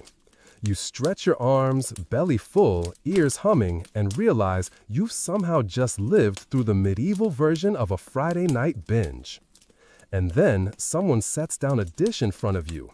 Fried apple rings, dusted with pepper and saffron. You blink. You didn't know you needed that. But now that it's here, you inhale it like air. Another server delivers a final snack. A twist of baked dough soaked in wine and then roasted again. He calls it a twice-baked saint's knot. You don't even ask. You just eat it. Eventually, your head leans against the post. Your eyelids droop. You're not sure if it's the food, the beer, or the medieval vibes, but you've never felt this full or this weirdly content. You smile, whispering thanks to whoever decided fermented oats could be dinner, and fade out to the sound of tankards clinking and a man yelling something about the eel tax. You wake slowly, the remnants of the tavern's chaos swirling like smoke in your head. Outside, dawn peeks through the mist, revealing a world waking up on uneven legs. But before you can shake off the cobwebs completely, your stomach reminds you it's time for the next meal. Or, as medieval folk might say, time to figure out what to do with the day's leftovers, or what the birds haven't eaten yet. This morning's menu is decidedly less glamorous, but no less essential.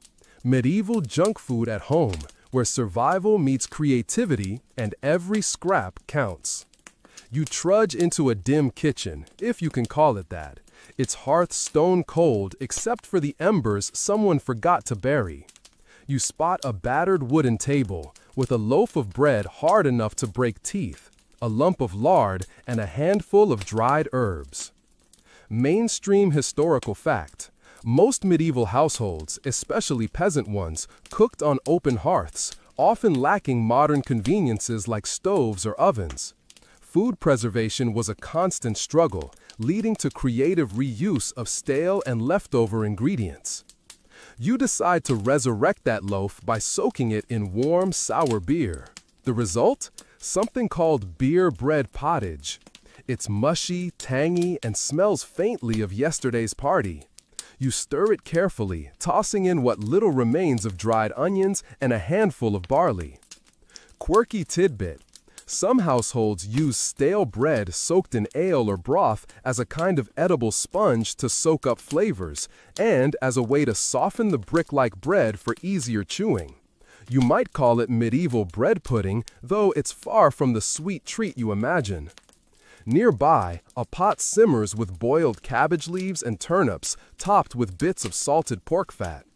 You remember hearing that monks once used cabbage as a cure for everything, from hangovers to bad dreams, though historians still argue whether cabbage actually worked or if the placebo effect was just strong.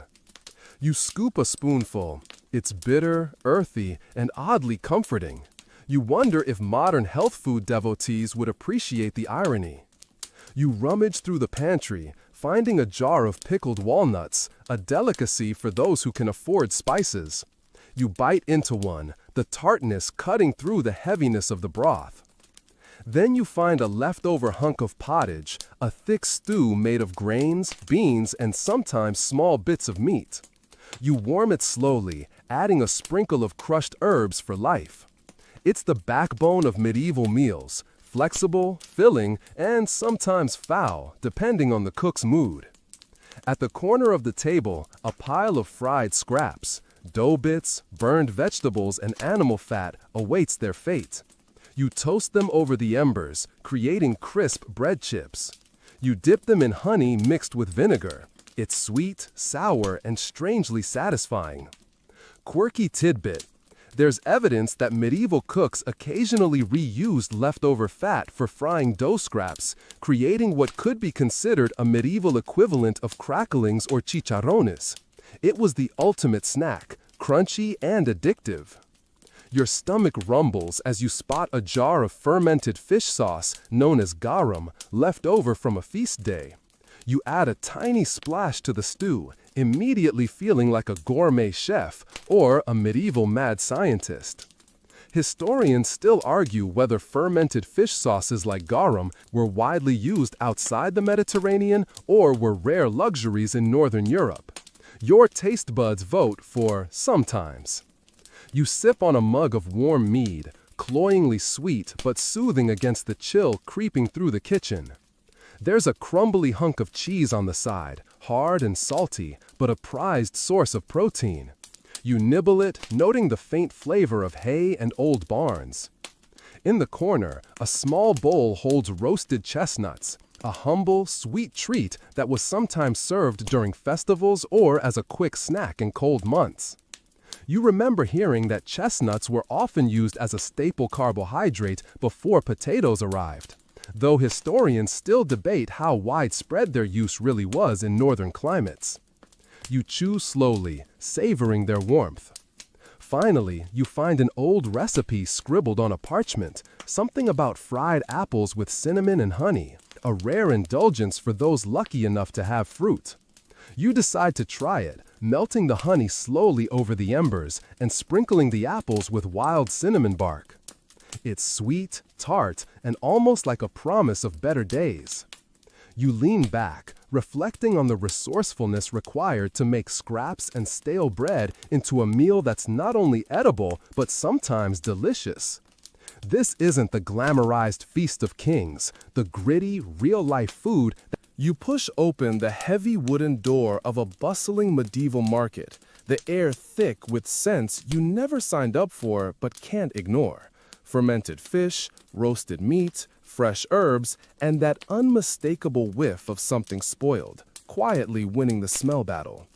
Today, you're here not to eat, but to discover the street snacks and portable junk food that powered medieval traders, travelers, and city dwellers through their long, chaotic days.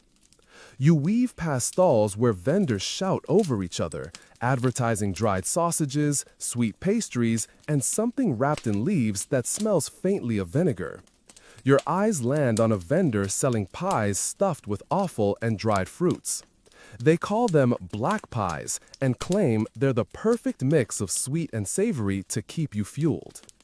Mainstream historical fact: pies were a common medieval portable food, prized for their durable crusts that preserved fillings and made them easy to carry on long journeys.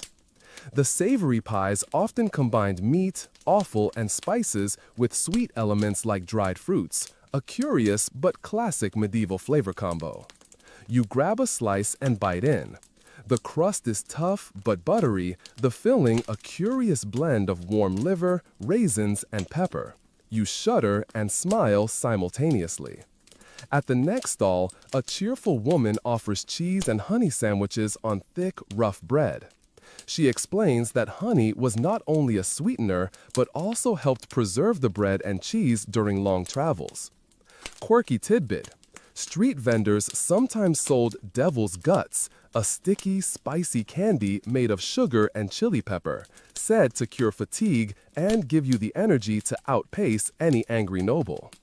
You take one and the spicy sweetness dances on your tongue, definitely not your average cotton candy. You notice a small crowd gathered around a cart selling fried dough balls, drizzled with honey and sprinkled with anise seeds. They call it honey puffs. You bite into one and feel the sticky sweetness explode. You catch a whiff of something odd: smoked eel skewers. It's a local delicacy, smoky and oily, sold hot from charcoal grills. You're tempted but wary. Historians still argue whether smoked and dried fish was mainly a luxury item or an everyday staple in port cities.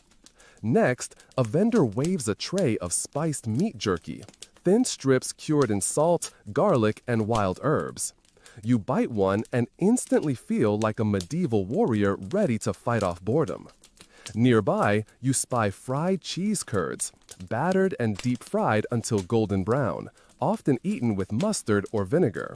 They're rich and creamy, and you can't help but wish modern food trucks served them. Your mouth waters as you spot candied almonds and walnuts coated in honey and spices, sold as a sweet snack to chase away the dust of the streets. You watch children chasing each other with sticks, occasionally stopping to grab a quick bite of chewy fruit leather made from berries and apples. It's a sticky mess, but you remember that fruit leather was one of the earliest junk foods, portable and sweet, preserved without refrigeration. Quirky tidbit: in some towns, vendors sold fried locusts or other insects as crunchy snacks, believed to be rich in protein, although not everyone was willing to try. You wrinkle your nose, but admit that in times of scarcity, every calorie counts. You stop at a stall selling sops, little squares of bread soaked in wine or broth, then topped with cheese or herbs. The vendor calls them the original finger food. Historians still argue whether sops were mainly a poor person's meal or a delicacy among the wealthy. You finish with a steaming cup of spiced cider, warm, sweet, and tinged with cloves and cinnamon. It's soothing, a perfect end to your market adventure. As you walk away, you notice how the street snacks reflect the diversity and resourcefulness of medieval life, where food was fuel, flavor was a luxury, and every bite told a story of survival and celebration. You smile, knowing you've just tasted the very pulse of a medieval city, messy, chaotic, and unforgettable. You step into a grand hall, the scent of roasting meats and burning wood mingling with the faint perfume of spiced wine. This isn't your average medieval kitchen or market stall. You're here to explore the junk food of the medieval nobility, those rare, often bizarre indulgences that graced the tables of kings, queens, and courtiers who wanted more than mere sustenance. You settle into a plush chair, watching as servants hustle in and out with trays piled high with curious treats. Mainstream historical fact: medieval nobles enjoyed lavish feasts with multiple courses, including sweetmeats, spiced fruits, and pastries, which were the luxury junk foods of their time, often heavily sugared and imported from distant lands.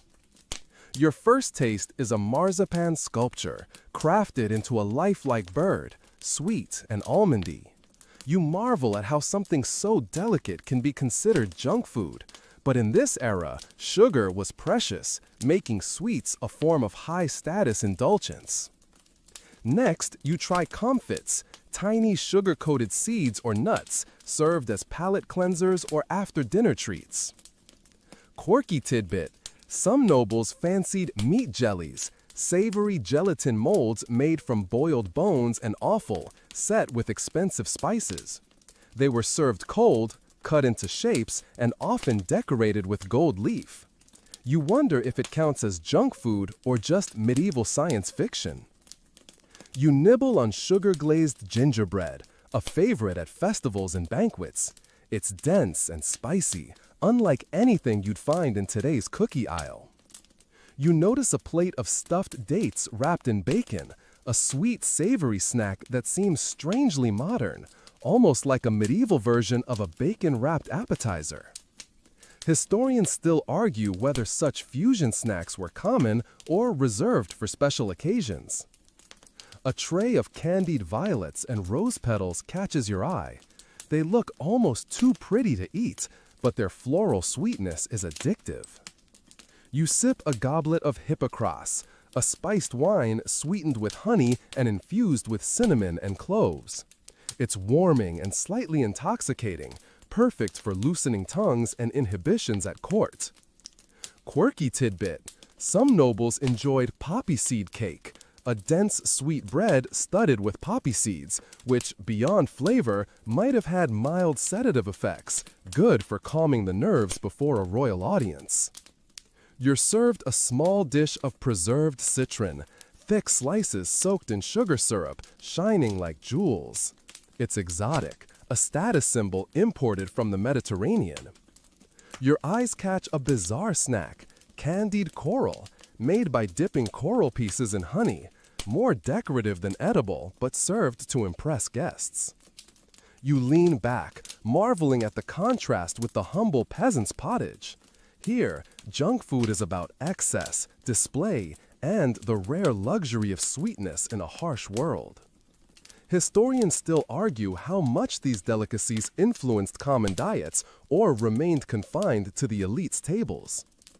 You ponder how, even centuries ago, people craved snacks that delighted their senses and defied mere survival, perhaps an eternal human trait. You find yourself walking down a quiet country lane, the air fresh with earth and wildflowers, far from the clamor of markets and castles. Here, in the rural villages and farming communities, junk food took on a very different character. Mostly practical, sometimes peculiar, but always shaped by what the land and seasons could offer. You watch as villagers gather around a fire, roasting strips of cured pork fat over glowing embers. They call it cracklings, a crunchy, salty treat born from rendering lard for cooking. It's greasy, messy, and utterly addictive. Mainstream historical fact: rural folk often relied on preserved foods like cracklings and salted meats as quick snacks between hard labor, long before supermarkets stocked potato chips and energy bars. You notice a woman spreading a thick layer of honey butter on a slice of dense rye bread. It's a sweetener made by mixing honey with churned cream, and it's a prized treat for children and adults alike. Quirky tidbit: some villages had the tradition of nettles in honey, young nettle leaves preserved in honey to make a sticky, slightly bitter snack believed to boost health and vitality. You grimace at the thought, but secretly want to try. You sit next to a group chewing on dried apples, tough and tart with a hint of smoky fire from the drying process. Historians still argue whether drying fruit was primarily a preservation method or a deliberate effort to create a tasty snack. Nearby, you spot a small pot filled with a thick, dark paste called black butter, made from cooking down apples, spices, and sugar for hours until caramelized. Villagers spread it on bread or ate it by the spoonful. You dip a finger in, sweet, spiced, and deeply comforting. You see children gnawing on roasted chestnuts, freshly cracked open and warm, their nutty sweetness a seasonal joy.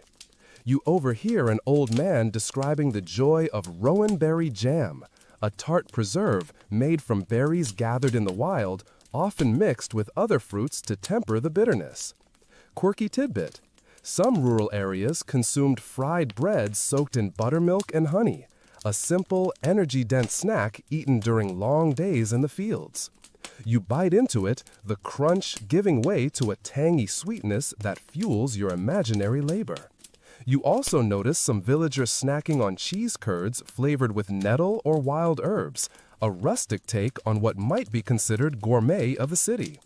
Historians still argue how much the rural poor snacks influenced medieval urban diets and vice versa. As the sun begins to set, you reflect on the resourcefulness of rural folk, turning simple ingredients into satisfying snacks, adapting to the seasons, and finding joy in the earth's bounty even when the pantry was bare. You realize that even away from the royal tables and crowded markets, junk food in medieval times was as much about comfort and community as it was about flavor or convenience. You find yourself by a roaring hearth in a medieval monastery kitchen, the smell of burning peat mingling with fresh bread and herbs hanging from the rafters. Monks, those unexpected culinary experimenters of the Middle Ages, had their own take on junk food, snacks that fit their strict routines yet still offered moments of indulgence. You watch a monk stirring a bubbling pot of barley gruel, a thick, porridge-like snack eaten warm, often flavored with honey or dried fruits to make the austerity more bearable. Mainstream historical fact: monastic communities relied heavily on grains like barley and oats, often preparing simple gruels and breads as staples, but also crafting sweetened snacks during feast days.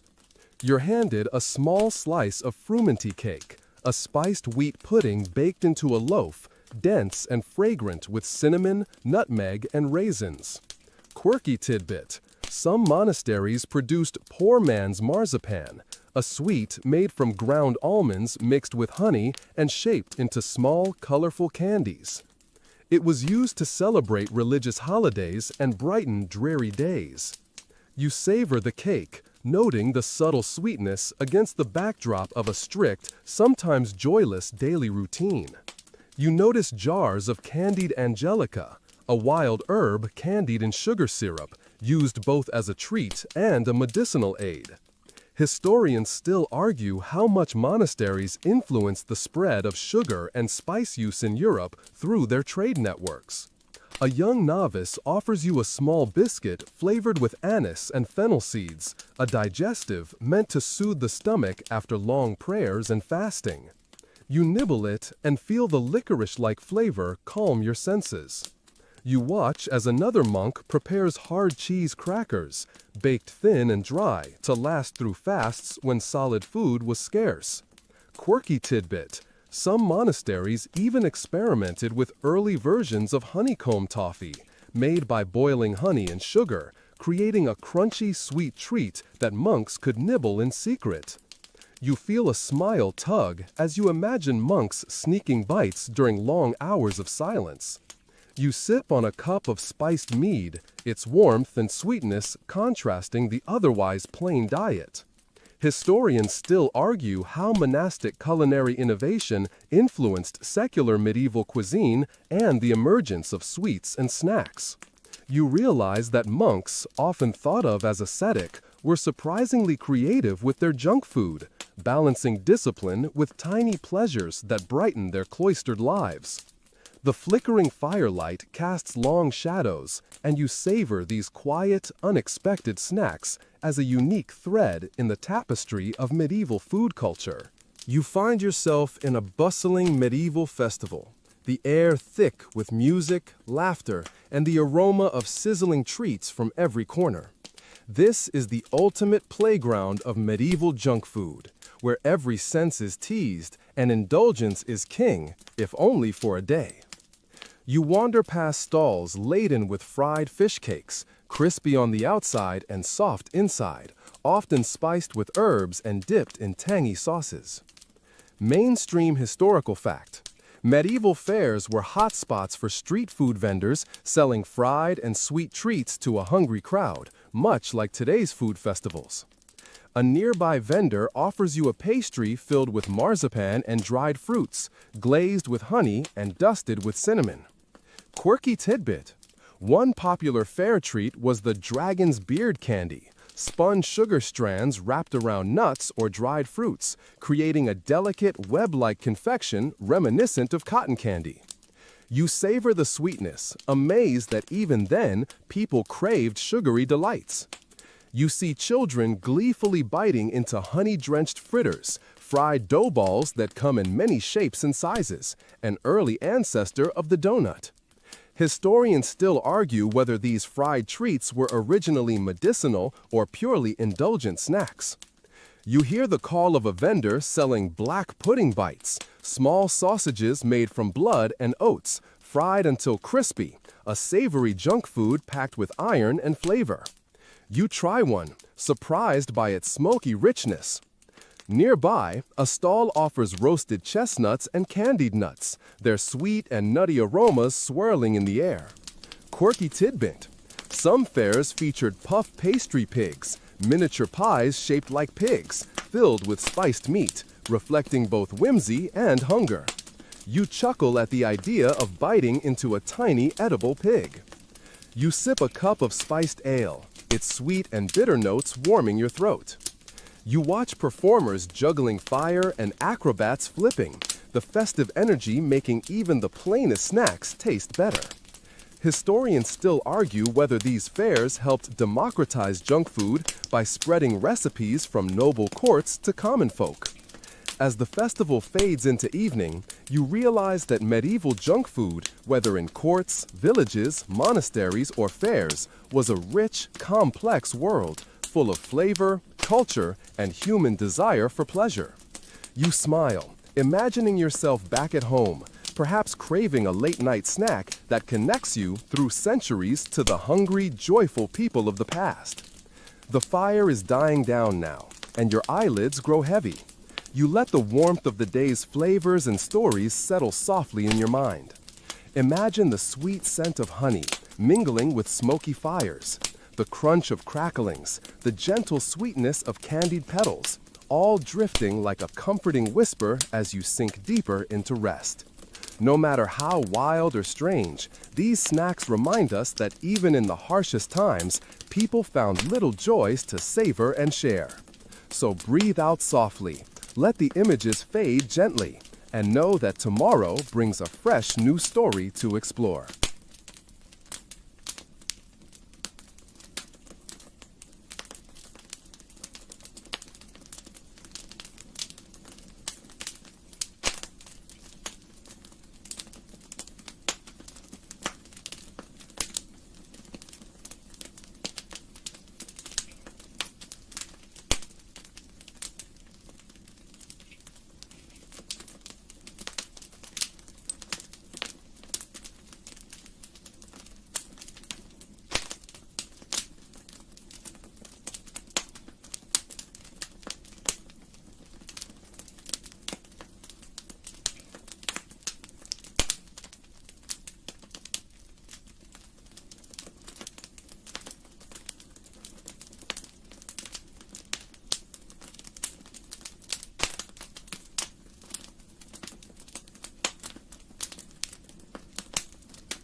Hey guys, tonight we plunge into the gritty, gaslit chaos of Victorian London, where the streets pulse with life and danger in equal measure.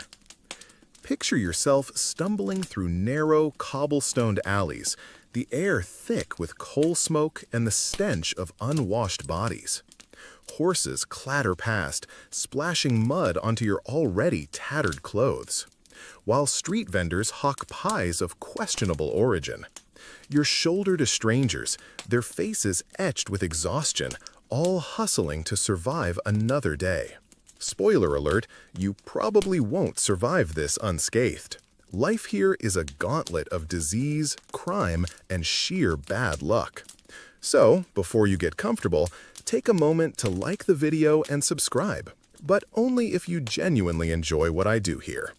Drop a comment with your location and local time. I'm curious where you're drifting off from tonight. Now dim the lights, maybe turn on a fan for that soft background hum, and let's ease into tonight's journey together. You're standing in the heart of London, 1880s, where the streets are a living, breathing beast. The population has exploded to over 4 million, making this city the largest in the world, a fact historians love to toss around when bragging about the British Empire's peak. People pour in from the countryside, chasing jobs in factories or hoping to strike it rich, but most find themselves crushed by the city's weight.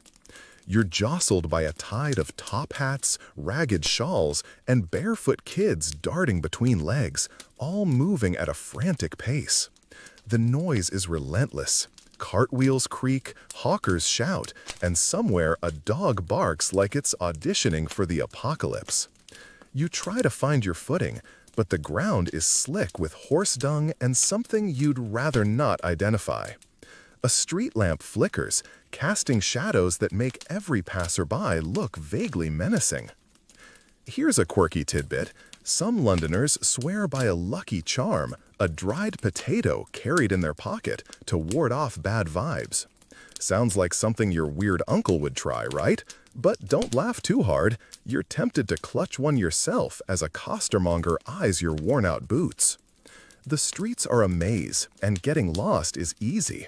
Wide boulevards like Regent Street glitter with shops for the wealthy.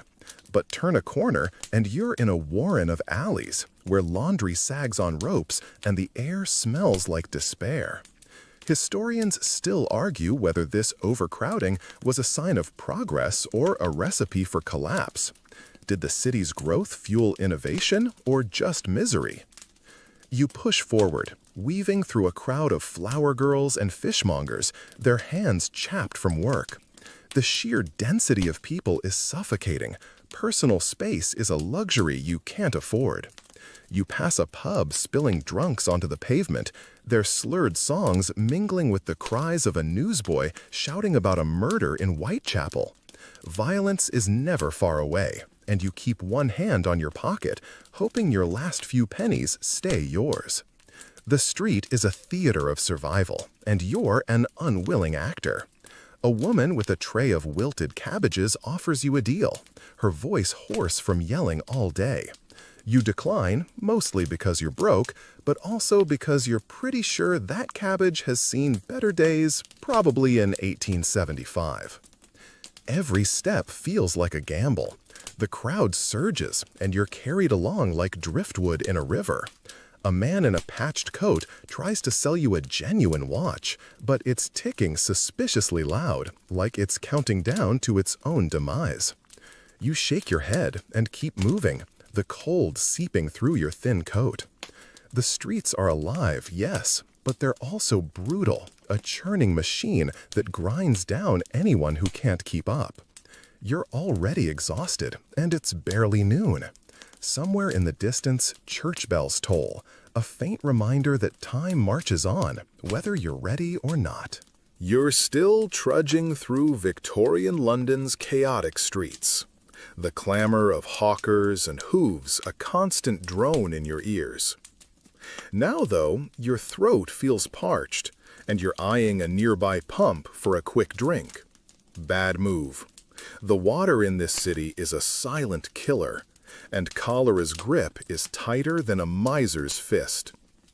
In the 1850s, Dr. John Snow proved cholera spread through contaminated water, a mainstream fact that changed how cities handle sanitation.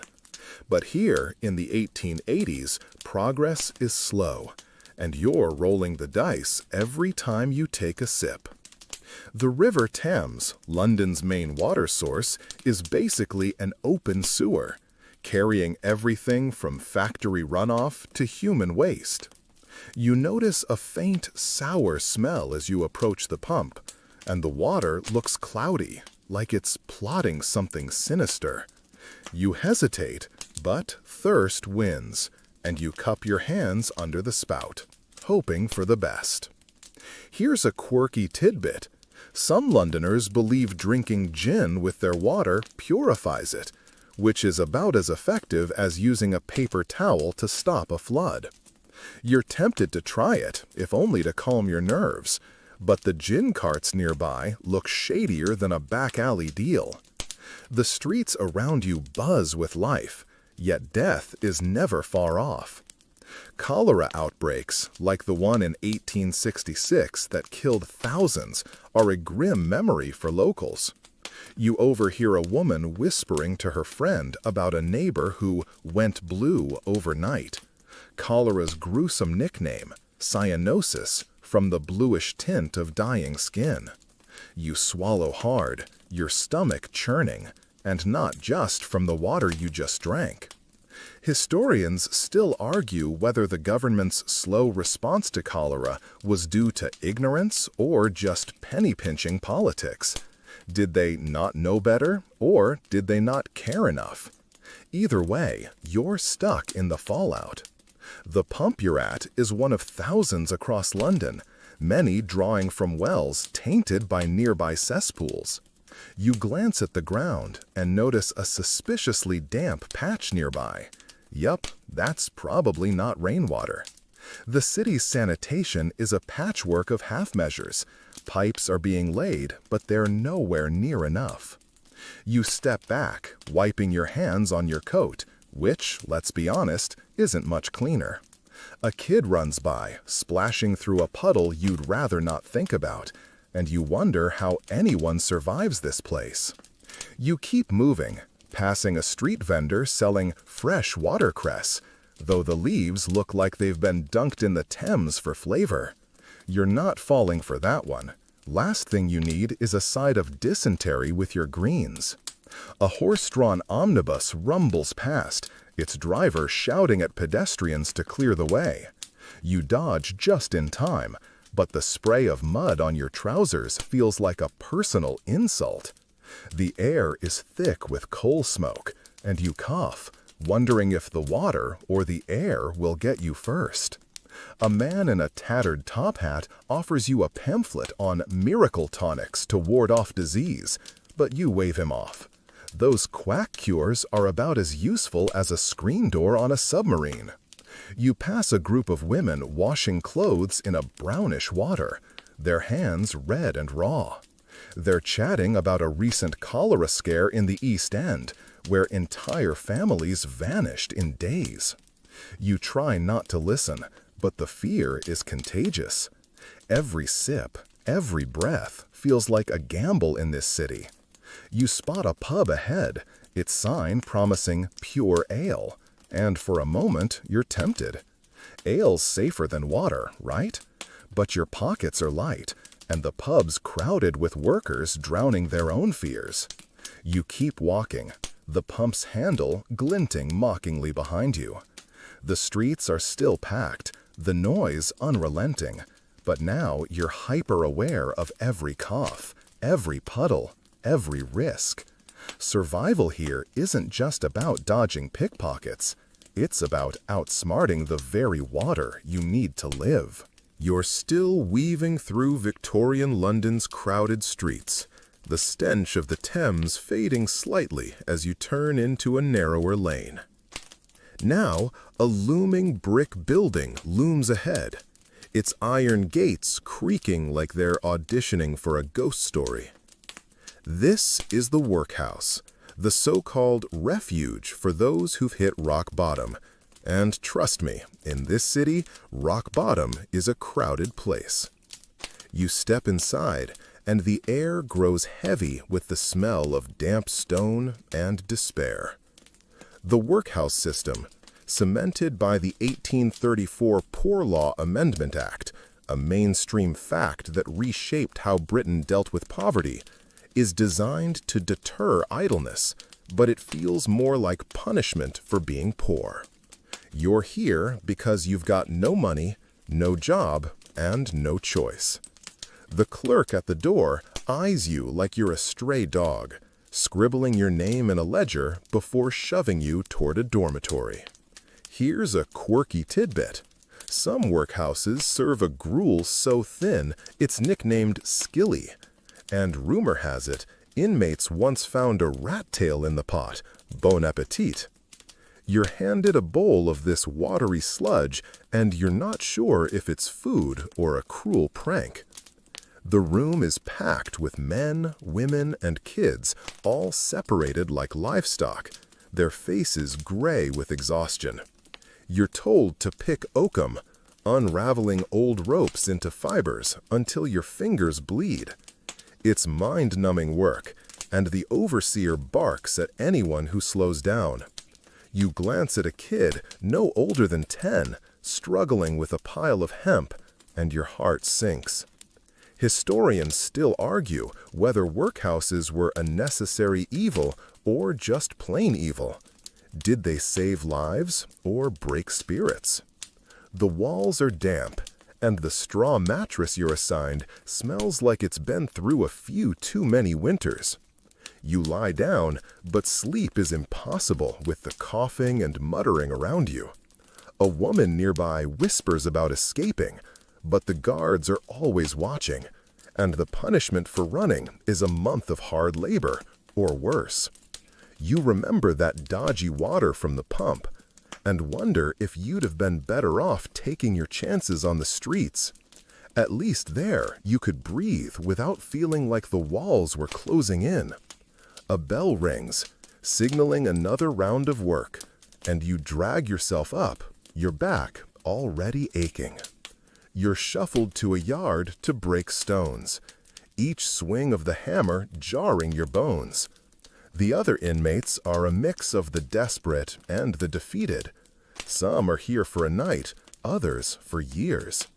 You overhear a man joking that the workhouse is like a hotel, but with worse food and no checkout. You'd laugh, but your hands are blistered, and the overseer's glare kills any humor. The stones you're breaking will pave London's streets, a bitter irony. You're building the city that's breaking you. A girl nearby collapses, too weak to lift her hammer, and the overseer snaps at her to get up. You want to help, but interference means trouble, and you're already on thin ice. The day drags on, and you're given a sliver of bread and a cup of tea so weak it's basically hot water with regrets. You choke it down, dreaming of the pies you saw vendors hawking earlier, even if they were probably stuffed with mystery meat. The workhouse is a machine, grinding down everyone inside, and you're just another cog. As night falls, you're herded back to the dormitory, the air thick with the snores of the exhausted. You lie there, staring at the cracked ceiling, wondering how long you can survive this.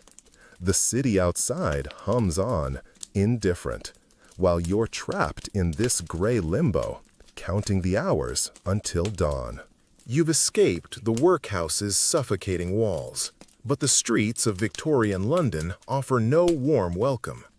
You're now trailing a group of scrawny kids, their bare feet slapping against the cobblestones as they dart toward a factory's iron gates. Child labor is the grim heartbeat of this city, and you're about to see it up close.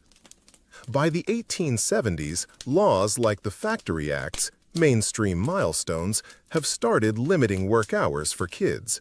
But loopholes and lax enforcement mean children as young as 6 still toil in dangerous jobs. You follow them inside, the air thick with dust and the roar of machinery. The kids scatter to their posts, some climbing rickety scaffolds to clean looms, others feeding coal into furnaces. You're handed a broom and told to sweep, but your eyes are on a boy, barely 8, whose tiny hands work a spinning mule with terrifying speed. Here's a quirky tidbit. Some factory owners claim kids are perfect for tight spaces, like crawling under machines to clear jams, never mind the missing fingers or crushed bones. You wince as the boy ducks under a whirring belt, his face smudged with grease and fear. The factory is a beast, all clanging metal and hissing steam, and you're half expecting it to swallow someone whole. Historians still argue whether child labor fueled London's industrial boom or just exploited its most vulnerable. Progress at what cost? You sweep the floor, but the dust sticks to your throat, and you're coughing like you've inhaled a chimney. A girl nearby, her apron torn, sneezes into her sleeve, and you hope it's just dust, not something worse from that dodgy pump water. The overseer, a man with a mustache like a grumpy caterpillar, barks at you to move faster. You glance at the kids, their eyes dull with exhaustion, and wonder how they keep going. One girl, maybe 10, ties threads with fingers so nimble it's almost hypnotic, but her cough sounds like it's auditioning for a tuberculosis diagnosis. You want to tell her to rest, but rest means no pay, and no pay means no food. The factory clock ticks like a countdown to collapse, and you're already aching after an hour. A kid nearby jokes that the machines sing better than the pub drunks, and you crack a smile, but it fades when you see his bandaged hand, probably caught in a gear last week. You pass a window, but it's so grimy you can barely see the street outside. The air is stifling, and sweat drips down your back despite the chill. You overhear 2 women whispering about a kid who fell into a dive vat last month, gone before anyone could fish him out. The story makes your stomach lurch, but you keep sweeping, dodging a cart piled with cotton bales. The factory's output, textiles, tools, shoes, keeps London's economy humming, but at a cost you can't unsee. Another boy, hauling a sack twice his size, stumbles, and you catch his arm before he hits the floor. He mumbles thanks, but the overseer's glare sends him scrambling back to work. As the day drags on, you're handed a bucket to carry coal, and your shoulders scream with every step.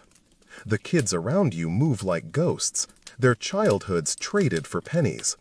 You spot a girl sneaking a crust of bread from her pocket, eating it like it's her last meal. Maybe it is. The whistle finally blows, signaling a break, but it's only 10 minutes, barely enough time to gulp stale water from a shared tin cup. You lean against a wall, watching the kids slump in corners, too tired to play. The factory's hum never stops, and neither does the grind of this city.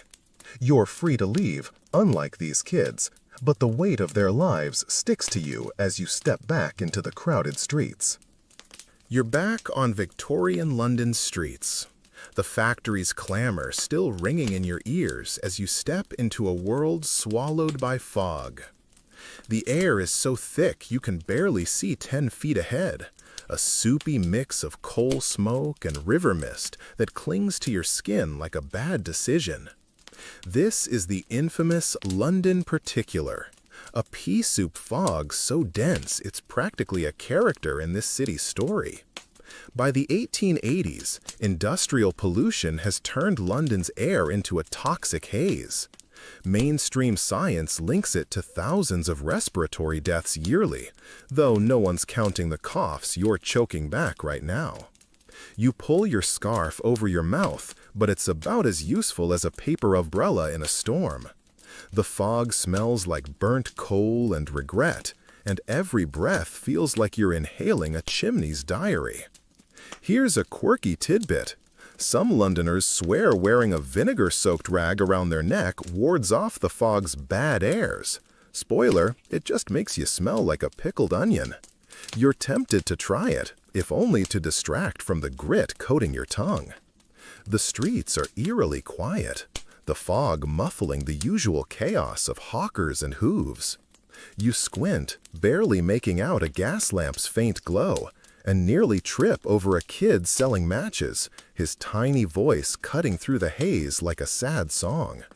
Historians still argue whether the fog was just a weather quirk or a man-made disaster. Did industry doom the city's lungs, or was London just cursed by geography?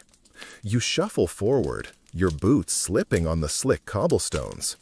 A horse-drawn cab looms out of the fog, nearly clipping you, and the driver yells something you're glad the haze muffles. You're not sure where you're going, but standing still feels like inviting trouble. The fog hides more than just buildings. Pickpockets love this weather, and you clutch your coat tighter, remembering those empty pockets from the workhouse. A woman in a tattered shawl brushes past, coughing so hard you wince, wondering if it's the fog or something nastier, like that cholera-laced water you dodged earlier. The air's so thick you're half convinced you could cut it with a knife and sell it as soup. You pass a pub, its windows glowing like a beacon, but the laughter inside feels miles away. A man stumbles out, his face red from gin, and he offers you a sip from a bottle that looks like it's seen better days, probably before you were born. You decline, mostly because you'd rather not add poisoned by mystery liquor to your day. The fog swirls, revealing a street vendor with a tray of roasted chestnuts, their smoky scent a brief reprieve from the coal stink. You're broke, so you just inhale deeply, pretending it's a meal. He jokes that the fog's free seasoning, and you chuckle, but your lungs aren't laughing. The streets feel like a maze now, every turn disorienting. You hear a distant scream, accident or crime, you can't tell, and decide to keep moving.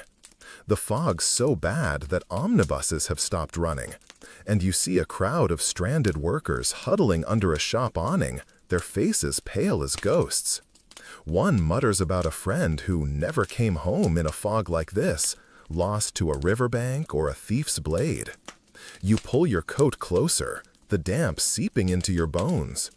The city's pulse is still there, but it's smothered, like a blanket under a blanket. You're starting to think that vinegar rag wasn't such a bad idea after all. But for now, you just keep walking, hoping the fog lifts before it chokes you out. You're still navigating Victorian London's foggy streets. The pea soup haze from earlier thinning just enough to reveal a seedier underbelly. You've wandered into a cramped alley off Whitechapel, where gas lamps flicker like they're too nervous to stay lit. Crime is the pulse of these streets, and you feel it now, a prickling on your neck as shadows shift in the gloom. The Metropolitan Police, founded in 1829, a mainstream fact that birthed modern policing, patrols a city of over 4 million with just a few thousand bobbies, leaving alleys like this one lawless. You grip your coat, those empty workhouse pockets, a grim reminder of what you've got to lose, and hurry past a doorway where a man's silhouette looms, his eyes glinting like a cat's. Here's a quirky tidbit. Pickpockets, or dippers, often train kids as young as 5 to snatch wallets, using a bell-rigged dummy to practice. Miss the bell, get a beating.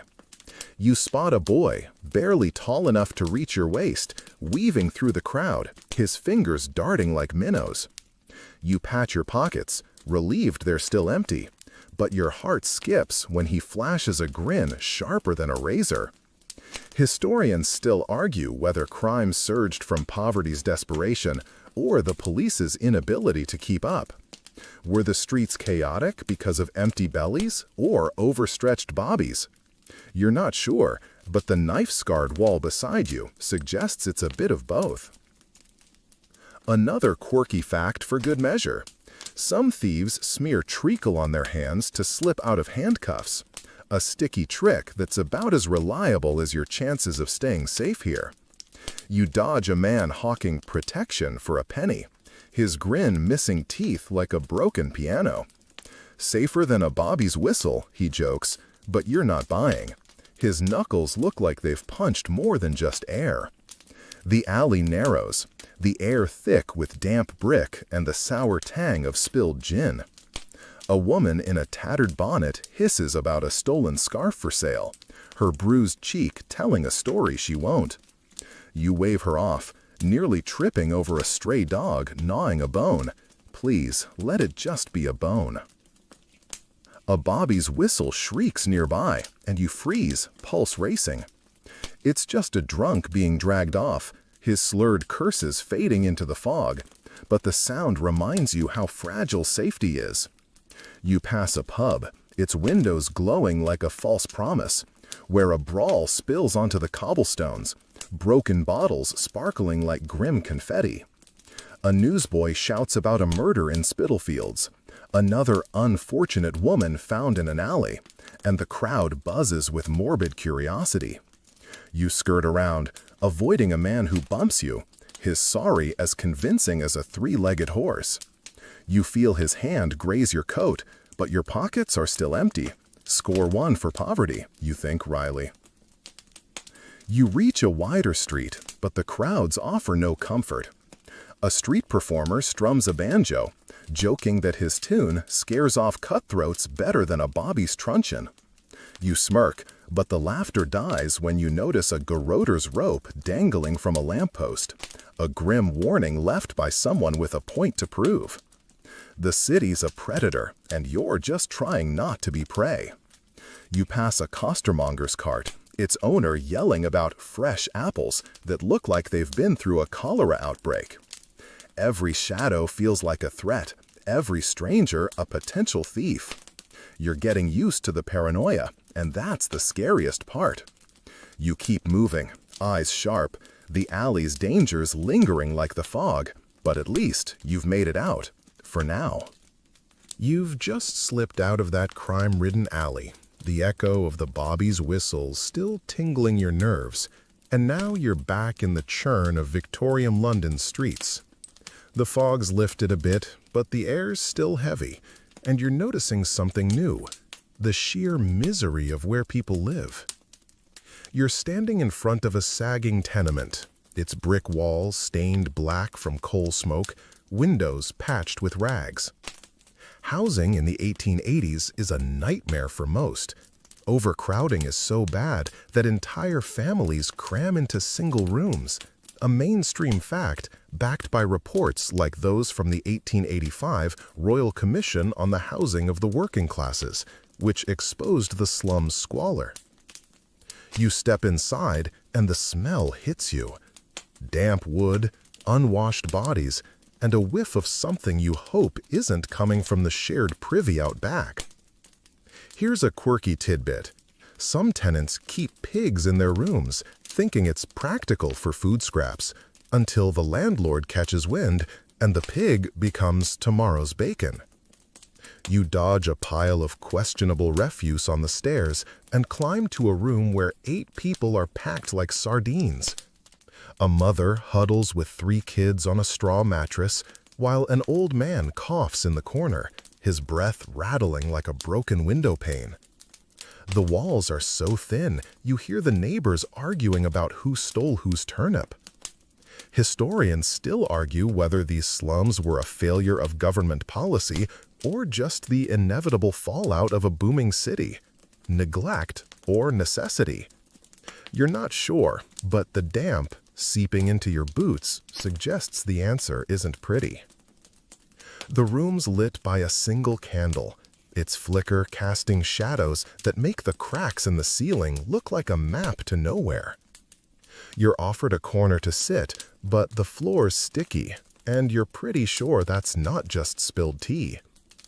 A kid, no older than 6, is scrubbing a pot with water you wouldn't touch after that cholera scare. You remember those factory kids, their hands raw from work, and realize they probably live in places like this, trading one grind for another. A woman next door yells about rats big as cats, and you glance at the walls, half expecting one to wave hello. You joke to yourself that at least the rats pay no rent, but the thought sours when you see a cockroach scuttle across the floor. You step outside for air, but the courtyard's worse. Laundry sags on ropes, dripping gray water onto puddles that reflect the gas lamp's glow. A man in a patched coat offers to sell you a prime bed for the night, but his grin says it's probably a doorway with extra fleas. You decline, your stomach twisting at the thought of sleeping here. The tenement's alive with noise. Babies crying, couples bickering, someone singing a drunken tune about lost love. You spot a girl selling wilted flowers, her bare feet blue from the cold, and you wish you had a penny to spare. Instead, you offer a nod, and she smiles like it's the best thing she's seen all day. The street outside isn't much better. More tenements line the road, their windows like tired eyes staring into the void. You pass a family hauling their belongings in a cart, evicted for missing rent by a shilling. The landlord, twirling a mustache like he's auditioning for a villain, watches them go without a flicker of pity. You're starting to think that pickpocket from the alley might have been onto something. Stealing seems easier than surviving this. But you keep walking, the weight of the slums pressing down, each step a reminder that for most Londoners, home is just another battleground. The city's pulse hums on, but here it's a heartbeat struggling to keep going. You're still trudging through Victorian London's grimy streets, the tenement's damp misery clinging to your boots as you weave through the evening crowds. Your stomach growls, loud enough to rival the street vendors' shouts, but food here is a gamble between starvation and poison. The city's markets are bursting, yet hunger stalks the poor. Reports from the 1880s, like those by reformer Charles Booth, reveal nearly a third of Londoners live below the poverty line, scraping by on whatever they can find. You pass a stall piled with shriveled potatoes and fish so questionable it's practically winking at you. The air smells of burnt fat and rotting fruit, and you're wondering if that skilly from the workhouse wasn't so bad after all. Here's a quirky tidbit. Some desperate souls buy penny pies filled with meat that's more likely to be alley cat than beef. Bon appetit if you're brave enough. You eye a vendor hawking such pies, his grin as greasy as the pastry. You're not tempted. Your empty pockets and that cholera scare keep you cautious. The crowd jostles you toward a baker's cart where stale bread sells for a farthing, but even that's out of reach. Historians still argue whether food scarcity was due to market greed or just too many mouths to feed, profiteering or overpopulation. Either way, your stomach's staging a full-on rebellion. You spot a woman scavenging apple cores from a gutter, her hands trembling as she tucks them into a rag. You want to look away, but the city forces you to see. A kid nearby, his ribs sharp under his shirt, tries to swipe a turnip from a stall, only to get a cuff from the vendor. You wince, remembering those factory kids, their faces pale from hunger as much as exhaustion. A man in a tattered coat jokes that the rats here eat better than he does, and you force a smile, but the truth stings. You pass a pub, its warm glow spilling onto the street, where workers drown their hunger in cheap ale. You're tempted, but ale won't fill the hole in your gut. The market's chaos is relentless. Vendors shout about fresh oysters, but the greenish tint suggests they've been out of the sea too long. You dodge a cart of wilting cabbages, their smell mingling with the ever-present coal smoke.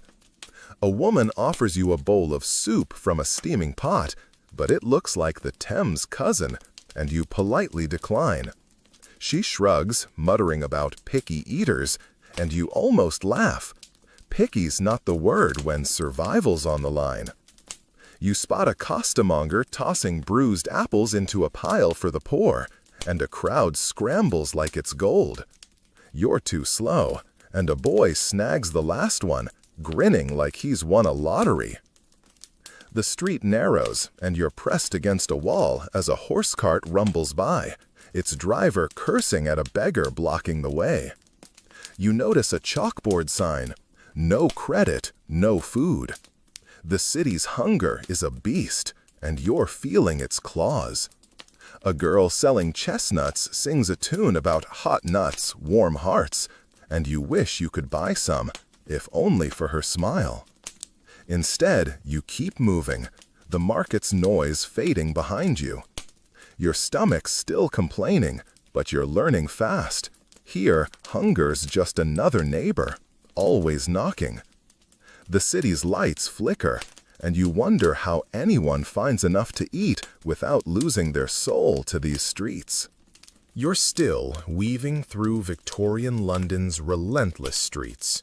The market's sour stench of rotting fruit and desperation lingering in your nose. Your empty stomach's grumbling, but now you're noticing something else. The stark divide between the city's haves and have-nots.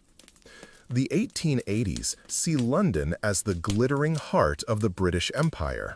Mainstream records boast of its wealth, with grand buildings like the Crystal Palace showcasing industrial might. But you're not in that postcard. You're brushing past a beggar in rags while a carriage rolls by, its silk-dressed occupant barely glancing at the filth below. The contrast is jarring, like a velvet curtain hiding a rotting stage. You pause near a shop window, its display of cakes and fine china mocking your empty pockets from the workhouse. Here's a quirky tidbit. Some rich Londoners carry smelling salts to fend off the street's stench, as if a whiff of lavender could erase the reality of poverty. You catch a whiff of something floral as a lady in a feathered hat glides past, her nose wrinkled like she's personally offended by your existence. The street splits the city's soul in two. One side's all marble mansions and gaslit balls, the other's the slums you just left, where families fight rats for scraps.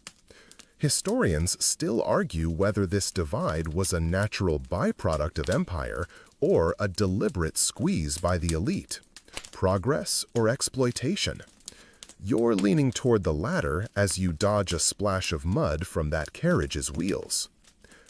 You wander toward a grander street where top-hatted gentlemen and ladies in bustles stroll past shops selling silk gloves and silver canes.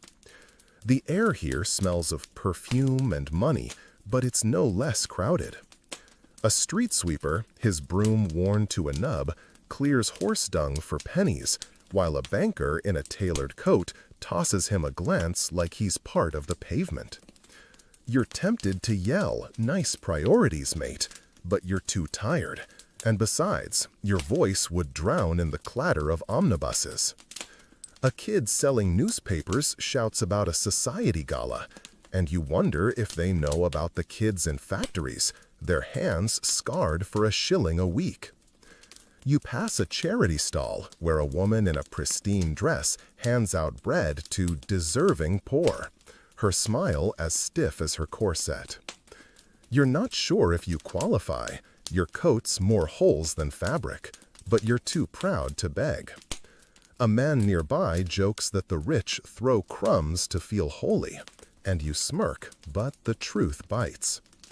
The wealthy live in Belgravia, their homes glowing with gaslight, while you're headed back to a tenement where 8 share a room. You spot a poster for a music hall, promising laughter and song, but the ticket price might as well be £1,000,000. A flower girl offers you a wilted rose, her eyes hopeful, and you wish you could trade a smile for it, but smiles don't pay. The street hums with life, but it's a divided pulse. A policeman nods to a gentleman in a top hat, but glares at a ragged boy selling matches. You're caught in the middle, invisible to the rich, too lucky to be pitied.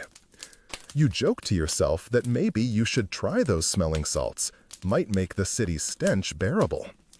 But as you trudge on, the glitter of wealth fades behind you, and the reality of the slums looms ahead. The city's divide isn't just streets, it's a chasm, and you're teetering on the edge, wondering if you'll ever cross it. You're trudging away from the glittering divide of London's rich and poor, the shine of wealth fading as you plunge back into the city's grimy heart. Now, the streets turn foul in a new way. Open sewers spill their stench, and you're wading through a city drowning in its own waste. By the 1880s, London's sanitation is a crisis. Mainstream records note the Great Stink of 1858 forced Parliament to act, but the sewers still overflow, turning streets into rivers of filth. You step carefully, your boots squelching in a puddle that's definitely not rainwater. The air reeks of decay, sharp enough to make your eyes water, and you pull your scarf tighter, wishing for that rich lady's smelling salts. Here's a quirky tidbit. Some Londoners toss orange peels into cesspools, believing it sweetens the smell. About as effective as perfume on a pig. You spot a peel bobbing in a gutter, and it's not helping. The street's a swamp of mud, sewage, and who knows what, and you're dodging piles that make those tenement floors seem clean. Historians still argue whether the slow sewer reforms were due to bureaucratic inertia or just the sheer cost of fixing a city this broken, laziness or bankruptcy. You're not sure, but the slimy cobblestones underfoot suggest nobody's winning this fight. You pass a group of kids playing near an open drain, their laughter mixing with the gurgle of waste. One slips, splashing into the muck, and you wince, remembering that cholera-laced water.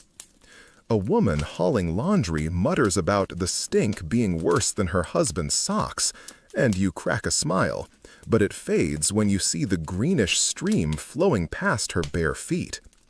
The city's building new sewers, thanks to engineer Joseph Bazalgette, but they're not everywhere yet.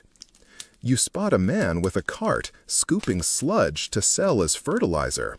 Grim work, but he's whistling like it's a Sunday stroll.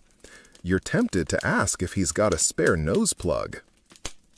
A horse cart rumbles by, its wheels spraying filth, and you jump back, barely saving your coat.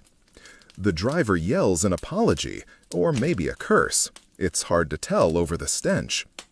You pass a pub where the smell of ale fights a losing battle against the sewer's reek. A drunk stumbles out, joking that the street's better than a bath, and you'd laugh if your lungs weren't staging a protest. You notice a faded sign warning against dumping rubbish, but the heap of rotting vegetables nearby suggests nobody's listening. A rat, bold as a landlord, scurries across your path, and you're half tempted to follow it to cleaner ground. The street slopes downward, and you're forced to wade through a shallow stream of sewage, your boots now officially a lost cause.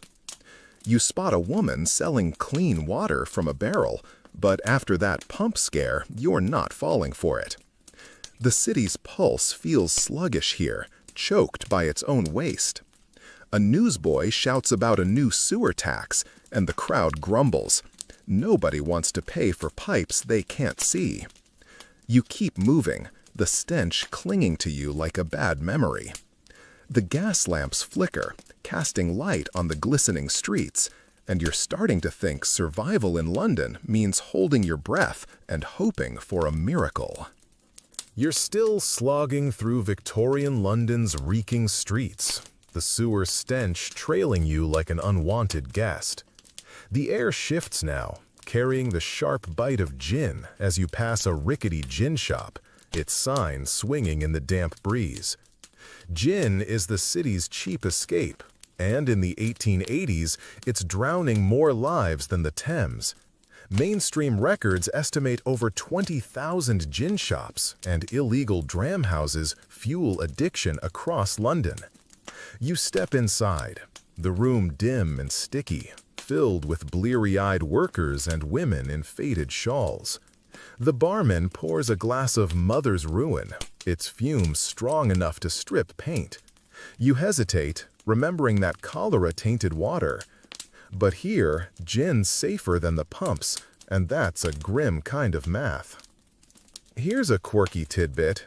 Some gin shops sell a drink called Blue Ruin, so strong it's said to make you see stars, or maybe just the bottom of a ditch. You eye a man in the corner, his face red as a beet, singing to a bottle like it's his sweetheart. The place is packed, bodies pressed close, and the air smells of sour sweat and spilled spirits. Historians still argue whether gin was a symptom of poverty's despair or its cause. Did the poor drink to forget, or did gin keep them poor? You're not sure, but the woman next to you, clutching a chipped glass, looks like she's forgotten more than just her troubles. You sip the gin, and it burns like liquid regret, but it dulls the ache in your bones from that tenement floor. A woman offers you a seat, her smile wobbly, and jokes that gin's cheaper than a doctor and twice as fun. You chuckle, but her hollow eyes tell a different story. The shop's walls are stained with smoke, and a cracked mirror reflects the crowd's weary faces.